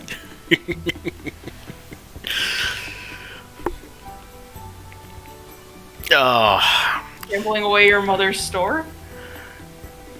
No, being the lowly guy that gets stuck with all these like tasks that end up being, you know, important but a pain in the ass, and if you fail them, bad things happen, blah blah blah. That is the definition of Kestrel's life right now, and like with babysitting Argus. Yeah, but you won't tell me that. No, I've made that readily apparent. I have complained about that openly. Alright, I'm back. Did I miss anything? No, you have No, made that we all open. love you, darling. You're fantastic. I'm right, I am. In fairness, no, this is stuff you've disclosed to Argus separately. You have not actually made that stuff readily available to the group. Oh, I thought my behavior had. I apologize if it was not coming across. I would have if I was playing a character, I think that would have been the case for me. I'm like, okay, she's obviously babysitting this guy at this point. Yeah, no, I've gotten like the babysitting part, but not the like being that's where you came from type thing. I thought that's what you were saying. Like that was kind of like your background is like you came from being that, because you haven't said anything to us about that. You've only had discussions back and forth with Argus about, you know, being the like. I realized that you've said that in the campaign. Oh yeah, no, you mean like the sketchiness behind the reason that I am stuck with the shit job of babysitting Argus. You haven't told us that you're babysitting Argus. You No, have just made it clear that you are like stuck with him. And I mean, I've picked that up, but that doesn't necessarily translate to that's where you came from. Do you see what I'm saying? Like, I know that in your story that's what you've said, but I'm trying to play the character from the perspective of the character, so as to not, like, I guess, meta through... No, I understand not wanting to metagame that, obviously. I guess it just hasn't come across from my character's behavior. I thought it had, but I guess I had not made that clear. Okay. That's an interesting perspective. Yeah, like, I'm trying not to... I'm trying to make notes in my head, and I actually have notes on the side where I'm like, okay, this has been said, but this is like a private thing over here. So, like, overall, I know what's going on. But from my character's perspective, I don't know that. Yeah, like I said, I thought it was part of, like, the behavior that she has shown, like, in front of the group. I was not aware that it was not enough. I apologize. Oh, no, you're fine. It's just, I mean, from what I've seen, you usually, you drink a lot and you like to seclude yourself. And you tend to get emotional, and whenever we try to prod about anything, you get defensive and shut down. Yeah, like I said, I thought that was a pretty good giveaway that there was something seriously wrong. Being the whole, alcoholic recluse who shuts down when people question, emotional responses. I thought that was a pretty good giveaway. Yeah, but what does that have to do with you, like, being, like, coming from, like, a low-life background? Oh, it's not a low-life background, just how much you're just the chained to person them. with the shit jobs. Yeah. Oh, yeah, no, like, to an extent, I've gathered that, like, I guess I didn't misunderstood what you were trying to say. Anyway, sorry. No, you're fine. So, yeah, guy shuck down Xylophone, got Corn on his happy merry way, got that taken care of. Oh god, the Beanie Baby story started here, and I think I'm going to retool the Beanie Babies a little bit, because, yeah, as I said before, when I was looking down that list a couple of months ago, I'm like, dear god, like, how many bears are on that damn thing? That's going to get too confusing, unless I make them all bears, which would suck. So, I'm still trying to figure out the details on that, but I thought the Beanie Baby curse was kind of an interesting thing, because, my god, if you don't remember, you can look up all the stories about people who literally lost sleep trying to track down, like, the hard-to-get ones, or spending the god knows how much money there is. I remember one person driving across country just to go get one from a store that had, like, limited one. It was insane. I can't believe how bad Beanie Baby Mania was back in the late 90s. That was ridiculous. I actually forgot about that. I didn't realize that that's where it was. For the record, if you ever propose something like that again, you probably should leave out the if you collect them all, you get a mass fortune, like an unlimited fortune thing. Because that unlimited fortune was very appeasing to try and, like, we ended up having an hour discussion about trying to collect everything to amass a huge fortune. I mean, it really was. I mean, feeding into the mania of the 90s, people really thought that, you collect all these Beanie Babies in, like, 20 years, like, now, they would be worth, like, hundreds of thousands, if not millions of dollars in worth, and it's like, no. Like, I remember some speculators saying, like, yeah, this one's going to be worth, like, $1 million in, like, 30 years. I'm just like, really? I don't see it. A girl I went to school with had legit, like, a whole separate bedroom just full of Beanie Babies because her parents were convinced that they were going to make tons of money. Yeah. It's like, nope, but you wasted a lot. Yeah, that's where I was getting with that. I'm like this stuff really was like a hit or miss for a lot of people. I remember, like I said, just remembering all the just stuff, and just even go back and read back the articles, and when thinking about that Beanie Baby story, it was just like, God, just people's sad stories about it, man. It really did lead people to financial ruin. Like, people took, like, second mortgages on their houses to go buy some of these. I was just like, you gotta be kidding me. So that's why I kind of came up with that. And, it was interesting to see the group's dynamics with how you guys were trying to figure out. It's like, do you want to go ahead and take the curse and try to take out money for this, or do we want to just forgo it for now? And I don't know. It might rear its ugly here again. We'll see. That did bring up some interesting dynamics with the characters. Oh, it definitely brought some interesting dynamics. Just be careful throwing those big, like, things out there. You could definitely... And I'm not saying that maybe that's what you were trying to do, but it just kind of seemed like you were, like, trying to veer us away from that. And it's like, careful about throwing out something that could possibly give us, like, infinite money. Oh, and I was totally ready for it. I mean, like I said, I had no intention on giving you any of this, like, at least for a long while. So, like, even though you got the two now, who said that you guys were going to ever see the other, 10 or so anytime soon at this point. I mean, you could be at the end of the quest and be like, oh, well, I guess collecting the last two were kind of meh, considering the fact that now we own our own private continent. So, I weigh that option. Trust me, that one was just like, if you need a fallback plan, here it is. Okay. And then after this came my terrible, bad, good idea in theory that I wish I had spent at least another week playing it out. And I actually got the idea from a friend of mine. So yeah, after that we did kind of the Royal Rumble event, and God, like when I was talking to a couple of people online about this, it seemed like a good idea and thought, because we had planned that the spellcasters would cast sleep, or they would do stuff like blindness or stuff like that to make it super easy for you guys just to toss people left and right, and it ended up being completely opposite. I'm like, oh well, what I thought didn't really happen, and I think that was my fault, because again, I was thinking of it as how I would play instead of how you guys would play. So I spent too much time. So a couple of things there. One, we were told going in that like offensive magic wouldn't do stuff, so we didn't really know what counted as offensive magic. So we didn't know if blindness, deafness, or sleep would be things. And first of all, sleep sucks. Not even gonna lie, that spell is pretty bad. I've seen it two ways. I've seen sleep either do wonders in an event, and I've seen it do absolutely nothing. It is really hit or miss. I've seen like a dragon cast sleep and like put to sleep 3 members of a 5-man party. I'm just like, oh well, that's extra handy. And then on the other hand, we've had sleep in our last playthrough, and I'm like, cool, I put 1 person to sleep with that many dice. So yeah. So sleep is a difficult, but just like not really knowing what that was one thing. The second thing was that every single person that we went across was, while some of them did have some flavor and differences and things like that, we just went up against a bunch of brick shithouses, and and it was like, well, this guy is 7'4" and weighs 50 pounds of pure muscle, and I'm here with a lute. Yep. I don't really know how well this is going to go for me. Well, and Belbeck and Tatanka saw a lot of success in being able to knock people out of the ring, and even Kestrel with her ability to dexterously dance around people. But myself and Lunam were like, okay. Also, we're here. Yeah, and I said, I did not. In fairness, Lunam played that very, very reserved.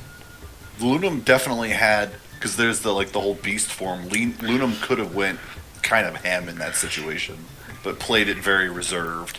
So I feel like it was more you, as far as you were at a huge disadvantage in that particular thing. There was nothing really that catered to you, but oh, here, you can, let's reduce this person, and then after that it's just run away.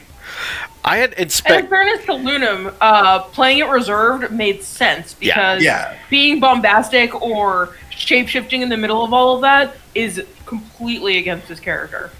No, totally. I'm not saying that it was played poorly. I'm just saying that there was the option to actually get into that as far as the character was concerned. Yeah, so the 3 things I want to take away from this was, 1, I probably should have described more as, no elemental magic, meaning no zapping people with electricity or throwing fireballs or throwing acid or anything like that. But on the other hand, I had expected Argus to be the guy on south of the ring, just cheering on everyone, giving inspiration dice and doing stuff. But then again, it's oh well, that was my other thing too, because he's not playing a lore mage or a lore bard that is oh, vicious mockery. Oh, look, you're going to now have a shittier role or do something like that. And then I expected Kestrel to play a utility role in the crowd at best too. But since everyone was in there, I'm well, now it's okay, this. And then, finally, I think the amount of participants I should have narrowed down to 10 and make 10 really good contestants. And that way it didn't eat up 3 hours just kind of going, all right, well, here's guy number 5 and he's gone. It's I should have So it was one of those things that I took it from a couple of other players, and I think that the idea of a battle royale is good for like maybe a one shot when you're just doing a bunch of beefcakes against each other. But yeah, in terms of like a traditional D&D party, it doesn't do well unless you really narrow it down to a few things. So it's one of those things that's like I've always wanted to try to do a royale type thing, but yeah, you just need the right party for it and the right amount of layout. So I'm like, I don't think it's the right party. I think it's catering the encounter to the party that you have to make it more engaging for both sides. And, making it where it wasn't like, oh, you can't use magic here at all. But maybe being like, oh, you're limited to, like, a couple of spell slots or whatever. Or maybe you left magic open and some were, like, huge, massive sorcerers that could just drop the hammer. And other ones, like, you could cater the encounter to other things instead of it just being a meathead wrestling match. Yeah. Or you could have even made like a situation where like various ones had various like resistances to certain elemental magic. So we could still drop a fireball, but maybe like two of them might have been like resistant to fire or just immune. Yeah, again, it was one of those things that I envisioned it differently for three of the participants. Like, I really only expected, Privy, Belzec, and Lord to just do their thing, and then the other three characters being like, outside interference and stuff like that. But I think I set that up improperly too. It's like, okay, yeah, it's got to be a little bit more different, but it's something that I might do in a future campaign, but I'll tailor it using those suggestions. Yeah, just keep in mind, it's not a bad idea. Just try to cater it more to the party that you're using. Yeah, and I think that was the feedback that I got from the friend who watched it too. He's like, "Yeah, I think this needs to be retooled for a traditional D&D part rather than just a one shot." Because he ran it as a one shot meathead wrestling match, so it was like, okay, I think we were looking at two different things at that point. But aside from that, we got into the combat archives just right after that, and I don't know if I loved or hate this dungeon in parts. I thought that the ones that were more entertaining was the resolving the feud between Sonya and Johnny. I didn't think that was going to go the way it was going to go, but that was actually high entertainment value there.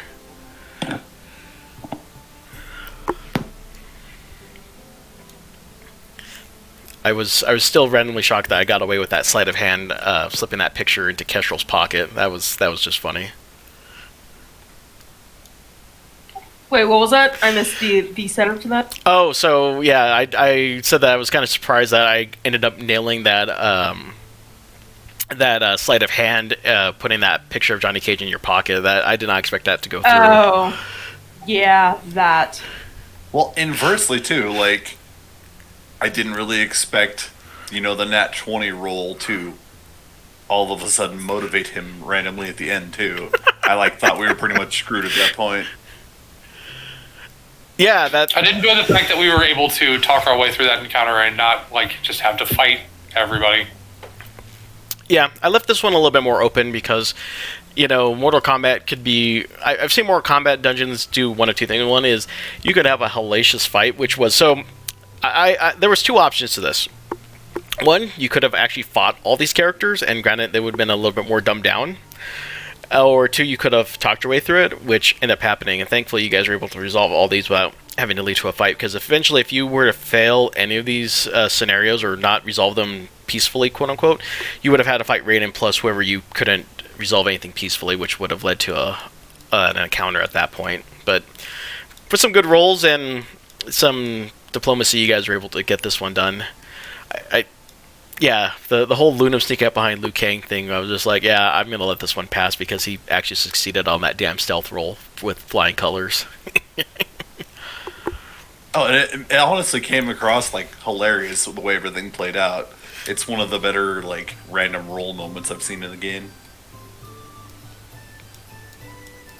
Yeah, the Sub-Zero one was good in theory, but I think I needed to put a little bit of work into the dialogue and the story on that one. I didn't know where I was going with that one. I was like, well, this happened. Can I make it work? We'll see. And then it's like, that didn't go as quite as planned as I'd like. The Scorpion part with the lava, I liked it, but the fact that you guys don't have a dedicated rogue character, I'm like, I'm going to have to be a little bit more... Kestrel is designed to be a rogue. She is a wizard, okay. But... she has thieves, she is proficient in thieves tools, and is dexterous. I'm not proficient in sleight of hand, but dexterous, like, Sure. and she's proficient in stealth. Like I said, she was originally based on me playing a character that was essentially a rogue but is a wizard. She was supposed to be an assassin. All right. Yeah, that's right. That's fair. I keep forgetting that part. I keep seeing wizard, and I keep thinking lightning, and then it's like, oh wait, hold on. She's not that way at all. No, I am go up and stab in the face, and then stealthy and thieves toolsy. I actually enjoyed making this dungeon just because it was like, I grew up playing a lot of Mortal Kombat growing up in the 90s, and we saw a lot of quarters, so it was nice to actually play a little bit of an homage to that series a little bit.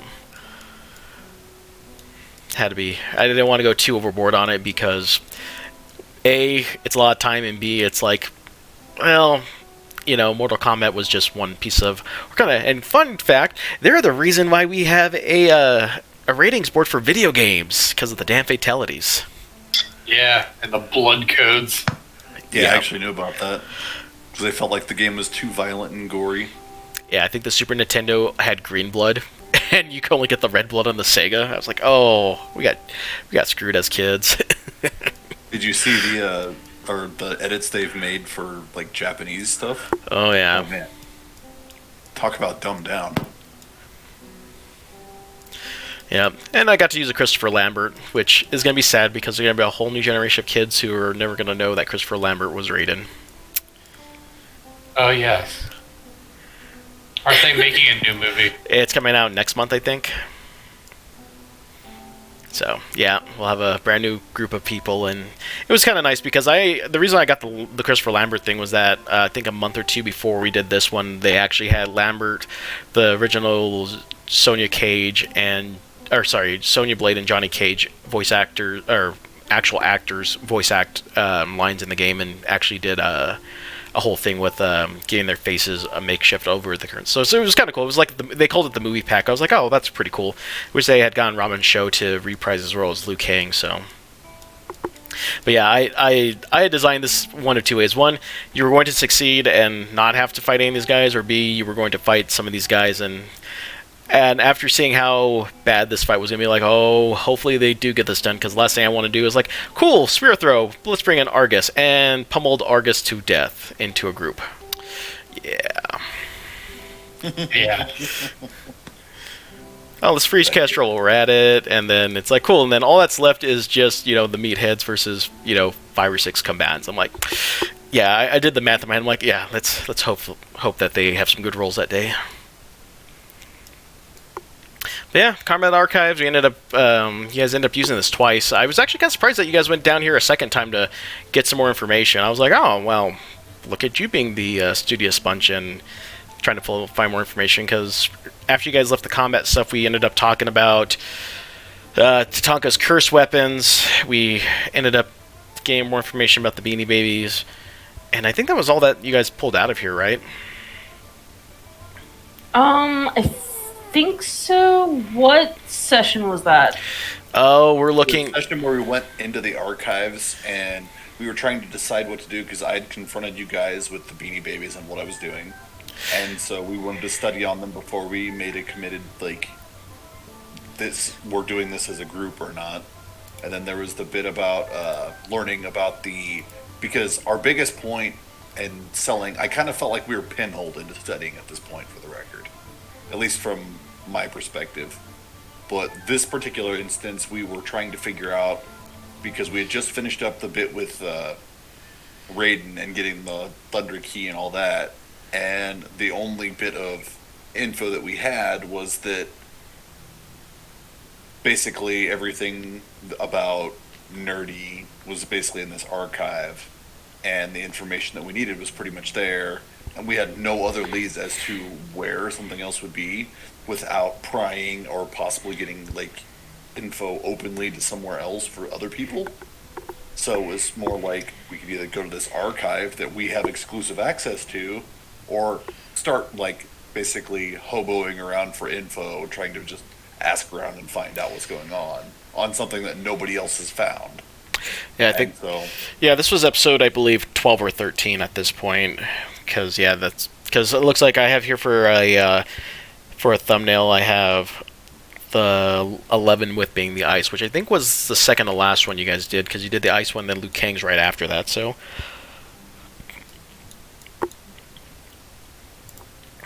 then, yeah, you guys got the information out of here for those two items.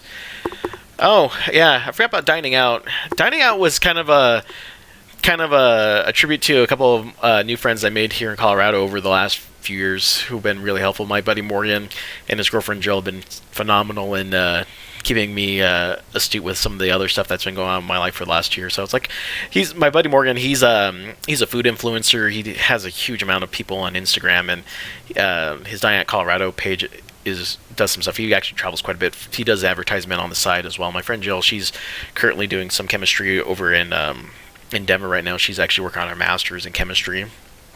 And then my friend Alicia, she was also served in the Navy, and I got to know her quite a bit, so her character's burned. But I kind of threw together this one just because it's like, I just need a new tavern, and I'm like, and they've been really helpful to me up to that point and stuff. So I was like, hey, let me make you guys a bar in my game and pay you tribute to that.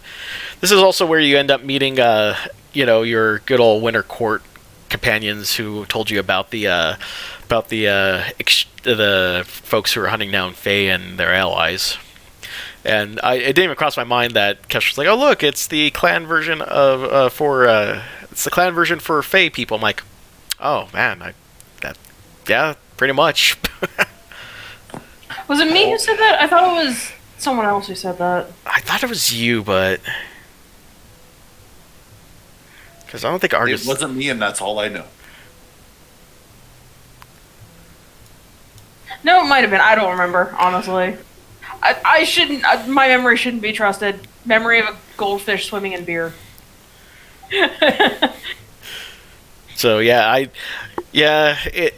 putting together Kestrel's backstory and putting it into the game is kind of weird, because how do you deal with basically a secret cabal that works in the shadows and stuff when her backstory involves a group of shadow agents. I'm just like, shadows within shadows, like it's always a tough part to do. So I'm like, hey, let's make this whole thing where we have defactors and it's hitting every single Fae court, and let's go with that, because then it opens up the ability to peer more in, because the smaller that a group is, the harder it is to pin, but the larger a group is, it's easier to locate. It's usually the tripe. That's why conspiracies don't work. Too many people. Right. The only way to be assured that a secret will not get out is if only one person knows it. Mm-hmm.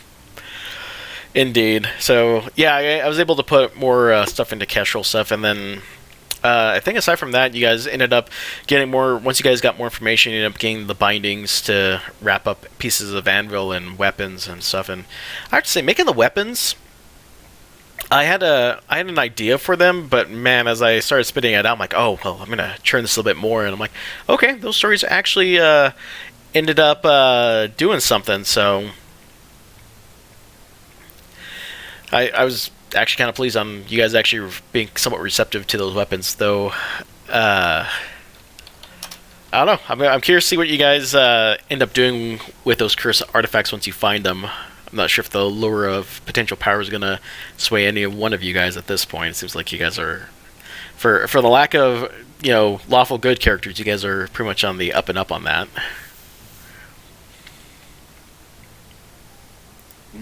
I don't think any of us are really towards the evil stance, though. I think most of us are kind of neutral to lawful. Yeah, I think so.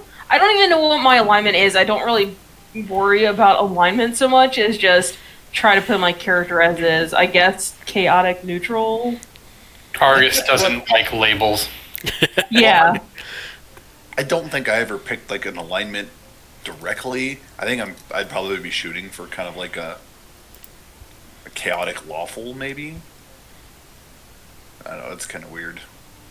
I'm not sure chaotic lawful is a thing. Those are two conflicting alignments. I know, I realize that, but that's probably what I would be shooting for. I was going for more of an evil good, so I guess they kind of like work well together. Okay, for both of you, that's just being neutral. For the record, I can give you an example of what chaotic lawful is. It's a politician. Yeah. No, that is chaotic evil.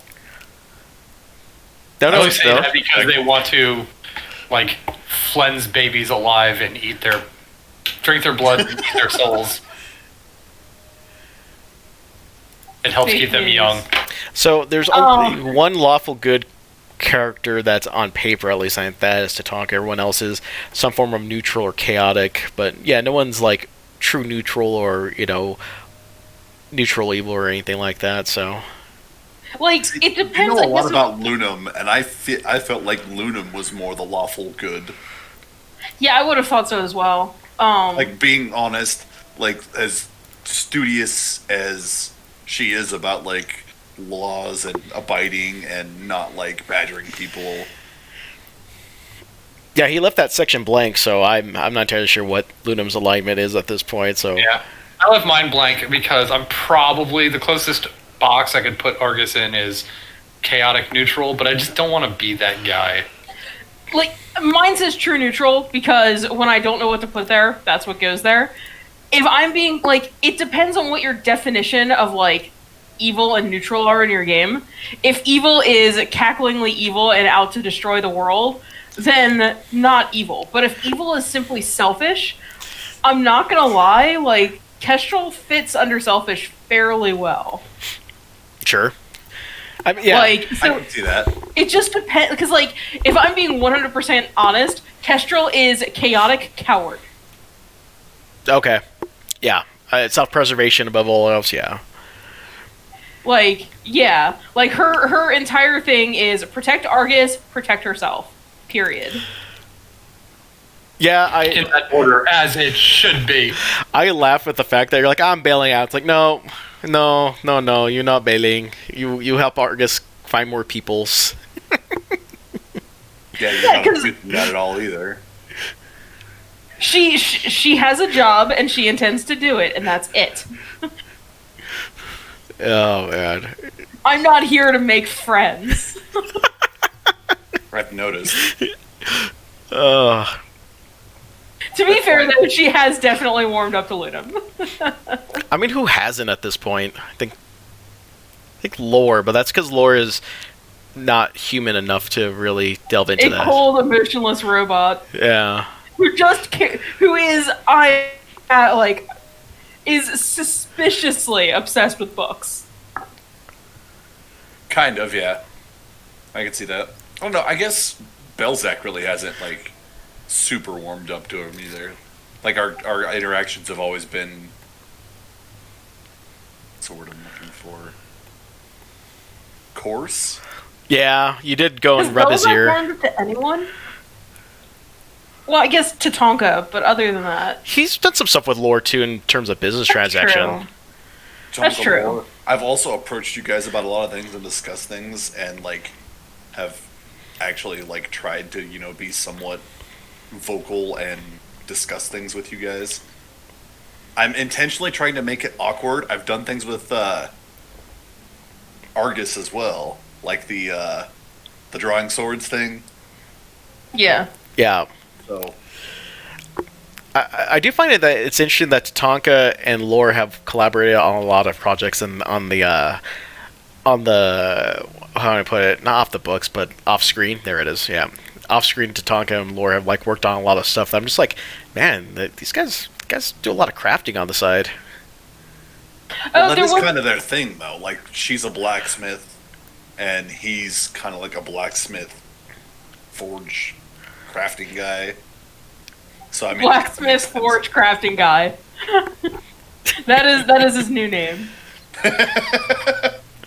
Quiet blacksmith forge crafting guy. That's enough out of you, blacksmith forge crafting guy. Please tell me we make this a thing. I mean, you Why, could. why are you Like, talking about Black blindside Sword him with crafting it. guy? Can you just like go in and like change his name on something to blacksmith forge crafting guy? I'll make a note of this. We'll see what we can do with it. So Tatanka, were you expecting to do this much with your character off screen? Tonka is actually taking a shower because Oh. she was kind of feeling like crap. She I said something and left, but Oh, I didn't hear. My apologies. Okay, so it was just us four. So yeah, so Yeah.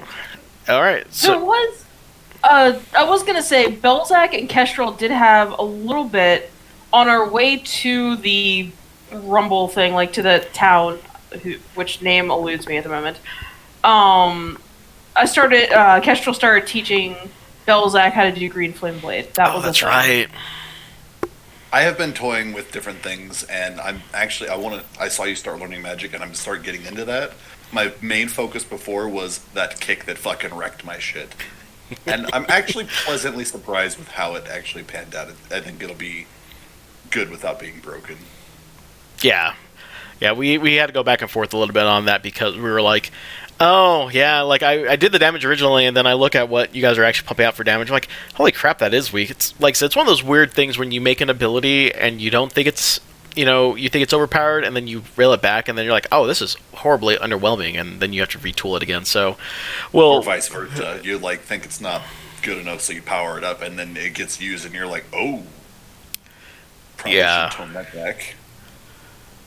yeah, it's definitely a fun experiment. Like, so I've had this much creative freedom in a game in a long while, so it's been a very much a trial and error, and I'm curious to see what you guys do. Like, I'm handing you stuff that I'm like, this might be fun to toy around with because it's like, it's something extra, it's something to give you an extra fluff or flavor for. So,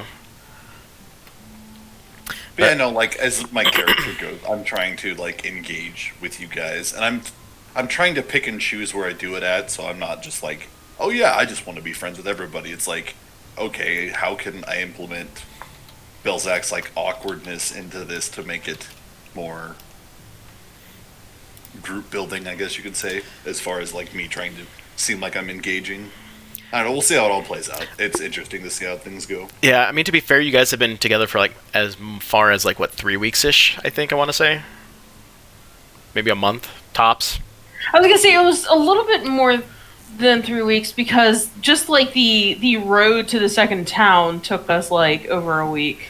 Yeah. Yeah, I was gonna say 2 weeks of that was basically just traveling back and forth between. Yeah, so at least 2 weeks that was traveling back and forth, and then we've had like Yeah. we've done a couple of dungeons, and yeah, so it's got to have been at least a month. Yeah, so we're about a month in, so the group has started to have time to build some stuff up. So yeah, it's I don't know if you guys have ever been in the position, but when I was in the Navy, like man, like when you're put in a completely different place that you're completely cut off from everyone else that you know. It's a weird thing that happens that you just end up forging like bonds out of nowhere. You're just like people that you wouldn't think that you start talking to, you just start talking to because it just naturally happens. I'm starting to get that feeling with your guys' characters, and you're like, oh, this is the part where they actually start bonding in odd ways, but it's actually kind of nice.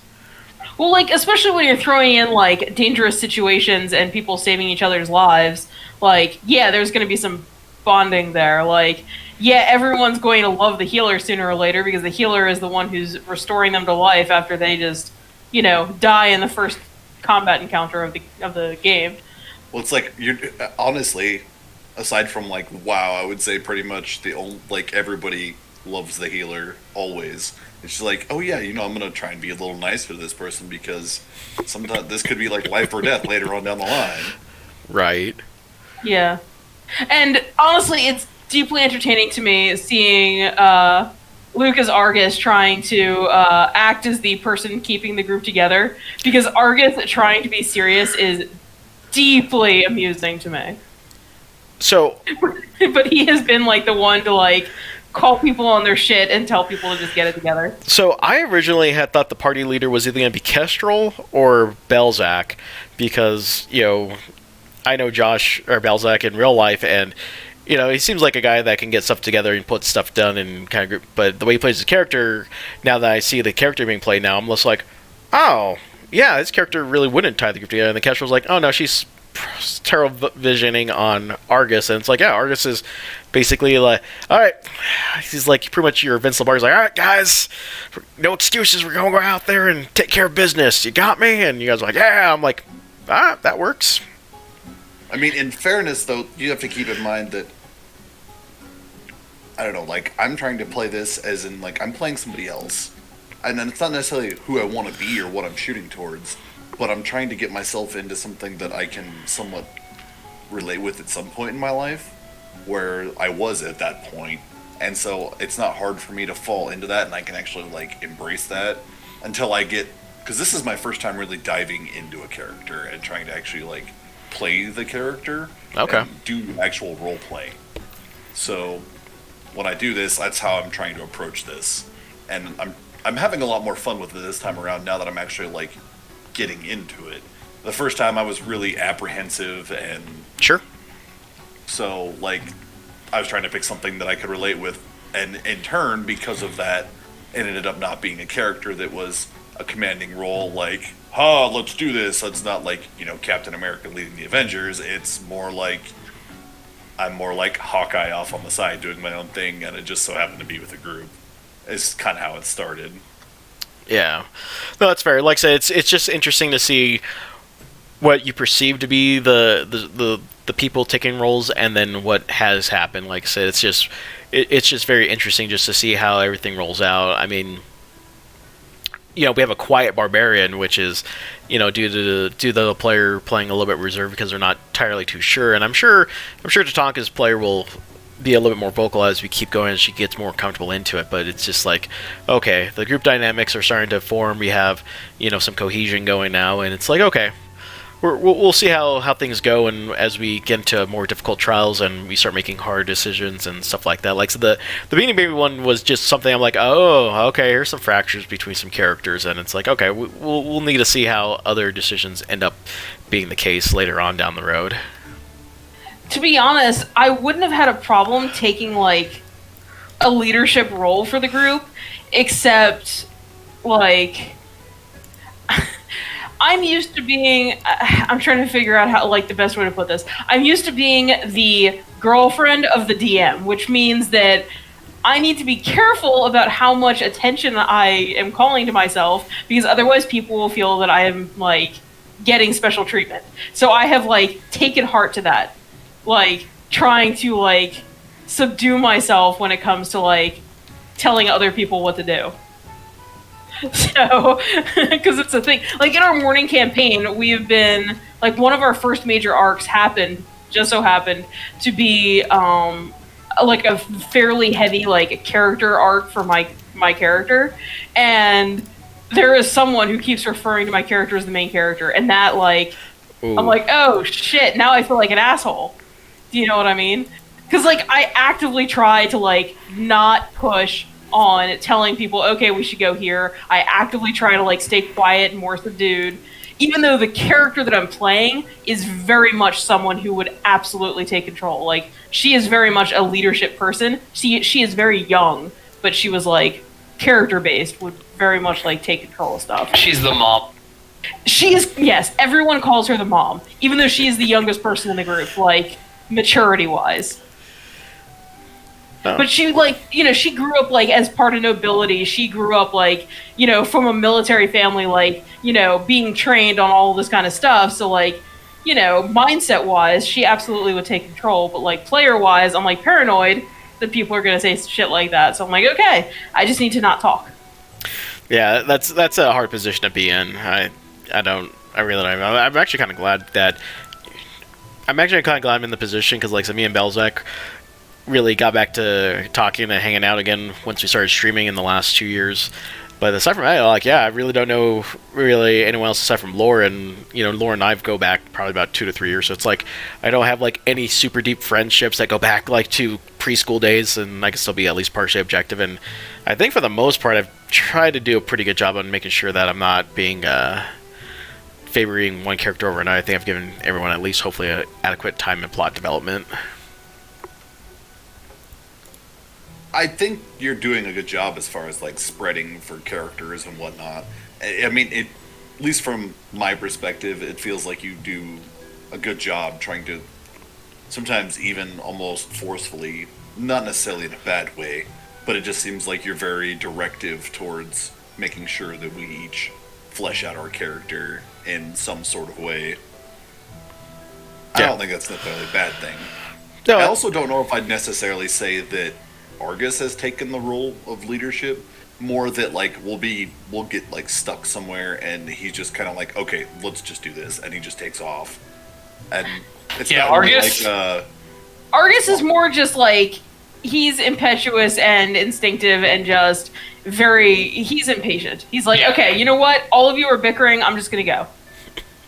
And if he sees something he wants to get done, he's trying to get it done. And he sees, his friends as people that he can rely on and use for things. And like everybody's bickering and arguing over stupid shit, he's gonna be like, look, like we know how to do this. Let's just go do it.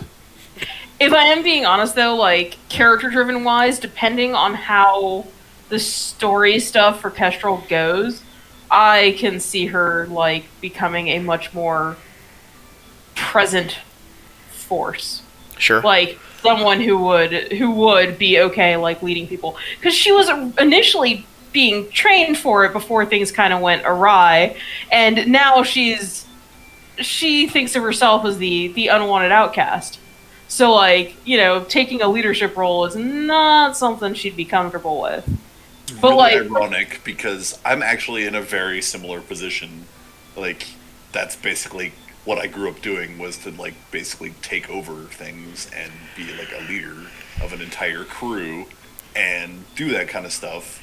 And now I'm no longer on a boat. I'm like trying to get along with people that I no clue what the hell's going on, and I feel like the outcast. It's very much the same thing. yeah. And like Argus has been helping her with like a lot of that. Like it's strange to think that, but Argus has like put her in her place and made her realize, yeah, you're kind of being an idiot. Which is good. It is really good, and I enjoy all of that kind of stuff, but it's it takes a long time to try and overcome like 30 years of trauma. Yeah, it's fair.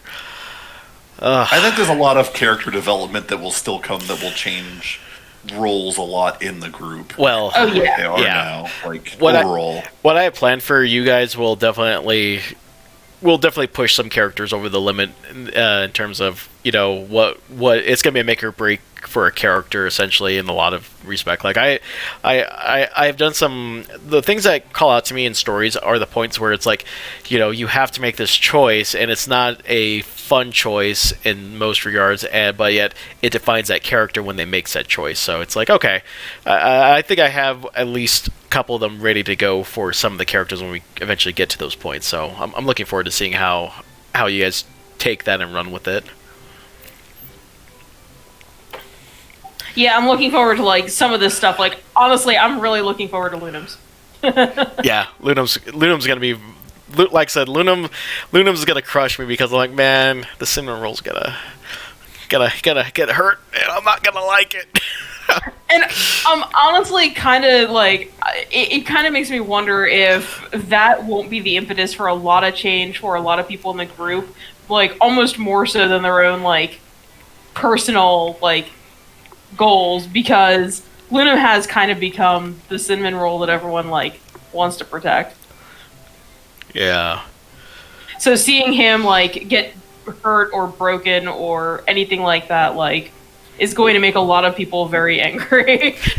Yeah, and like on that same note too, I think as a group, like as a whole, if we can get to the point where like when you open up and emotion itself, like right now we're just doing for the most part tasks, but when you actually start bringing in emotion, like think about it, I guess on like when you went to the Navy, a lot of that, like you guys start reaching, first it's you go there, you're a task, it's kind of like a job, you go in and you're learning stuff.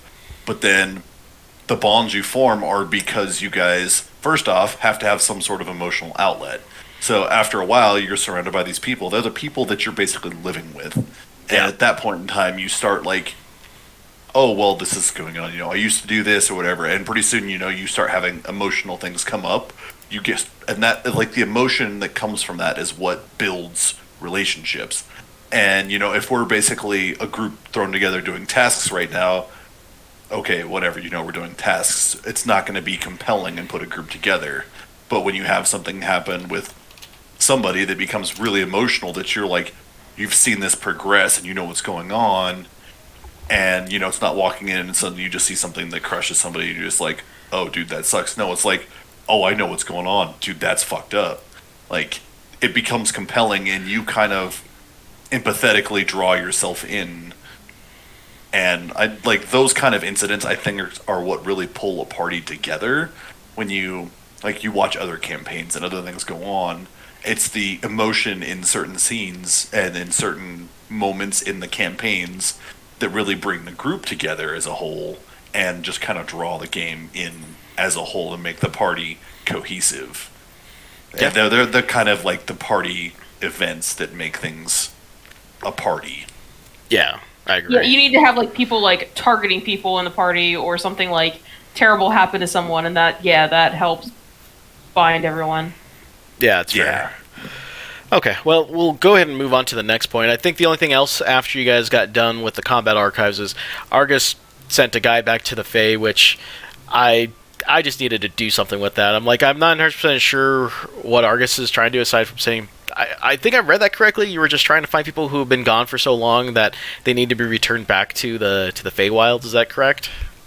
I honestly left it open ended for your for your interpretation. I'm just like, I just wanted Argus to have a thing that the queen just wanted him to do, what she needed him to do. So she needed someone from the prime material plane to go out and like find people. Okay. Just as a thing. I don't know what her motivations are or whatever. I figured I would leave that up to you, so that way he would just have a thing to do. Okay. I always kind of saw like I assumed it was like he was like activating like sleeper agent changelings that needed to like return home or something. We need to have to fight all these guys later on as like an army against her or something. That'd be crazy. Yeah, I basically just did it as, oh, look, let's... Yeah, I think I have an idea about what I want to do for that, but yeah, I wasn't 100% sure. But yeah, we sent one of the folks that Argus needed to find back to their plane, and he did the thing, and there was like a light, and person phased out of existence essentially, this plane of existence. As far as Belzec goes, he's still confused as fuck about that. Yeah, I think everyone is, because that was the first time he actually found a person. So that caught Kestrel. So even Argus was confused. It's fine.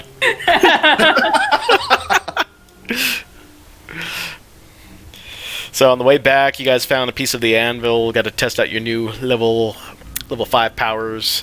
Kind of crushed my poor spiders this time around. I'm like, okay, we need some harder stuff. Guys got back into town.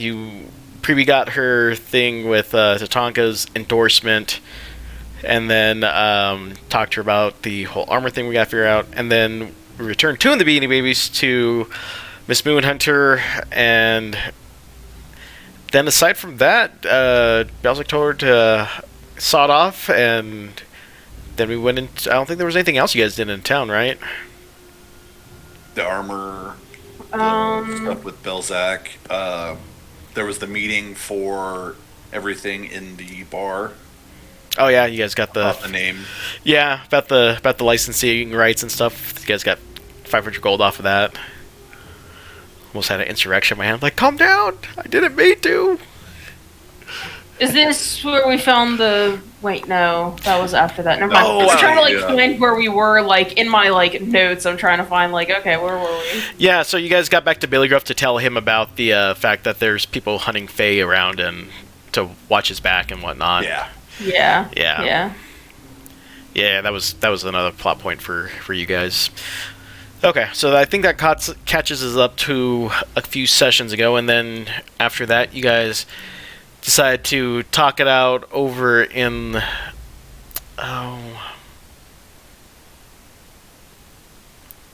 Where did I put that map? Oh, yeah, it's just called Archives.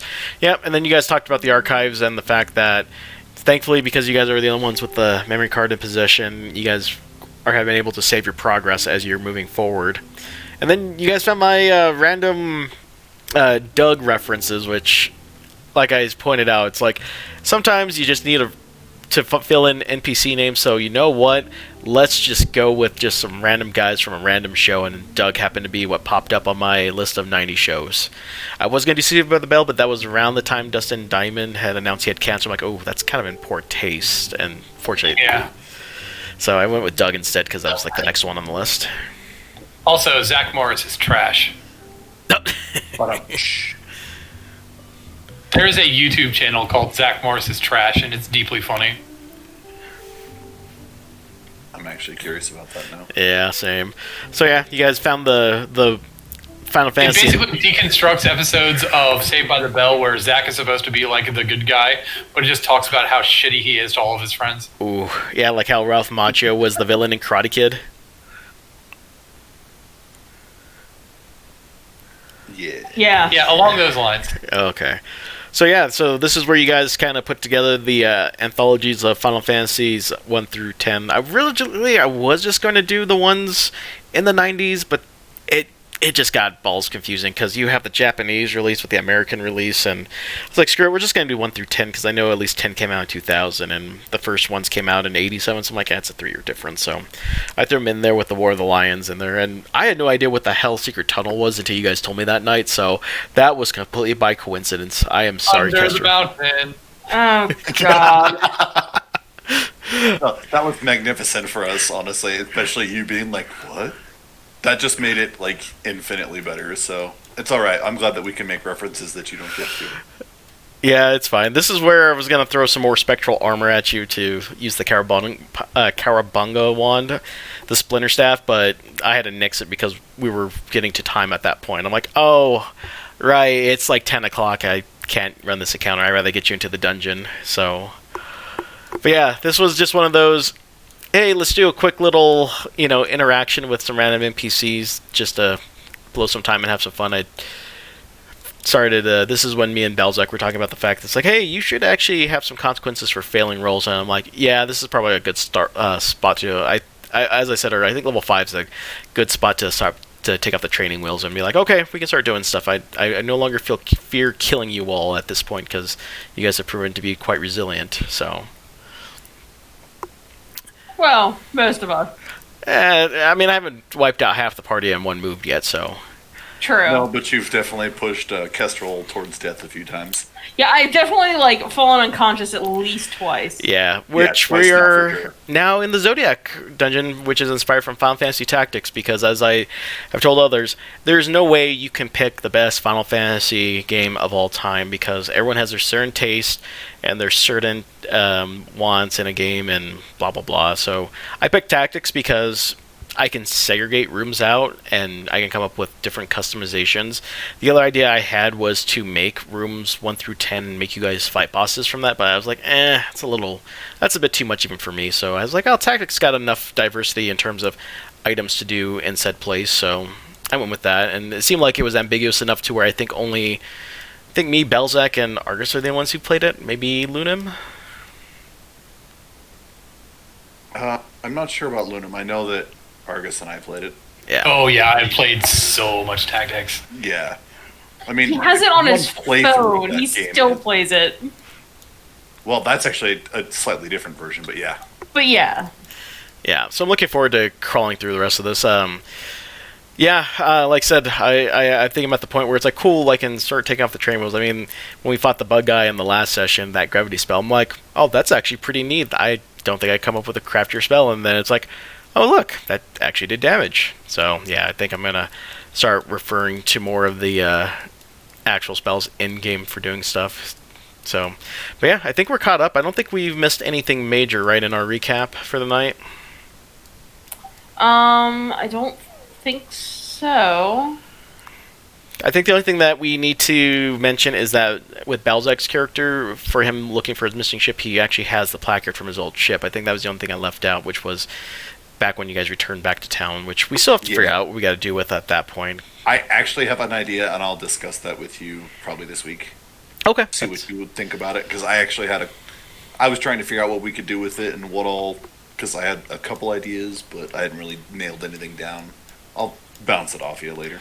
All right, that sounds good. But yeah, I think aside from that, we've ended up recapping 17 episodes, roughly 2.5 hours long. So yeah, that's actually not bad that we were able to condense everything down to about 2.5 hours. But any other fond memories or things that stuck out to you so far that you'd like to share with the audience before we call it a night?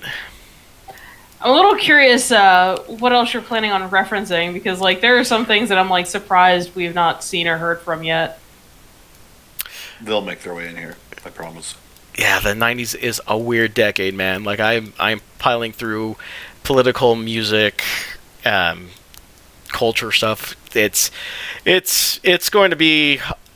I envision this campaign to at least get us through the rest of this year. And if I miss a random '90s reference, or you have an idea for a '90s reference, just shoot me a message and throw it my way, because there's only so much one person can do in terms of the '90s. It is a very the '90s were a very weird decade. So yeah, I just know at some point True. I will definitely attempt to be a Pog champ. So God, yeah, Pogs. Yeah, we still Well, at some point, we need to kill vampires. Just saying. Search for aliens, and there may or may not need to be some sort of collect all 150 of something.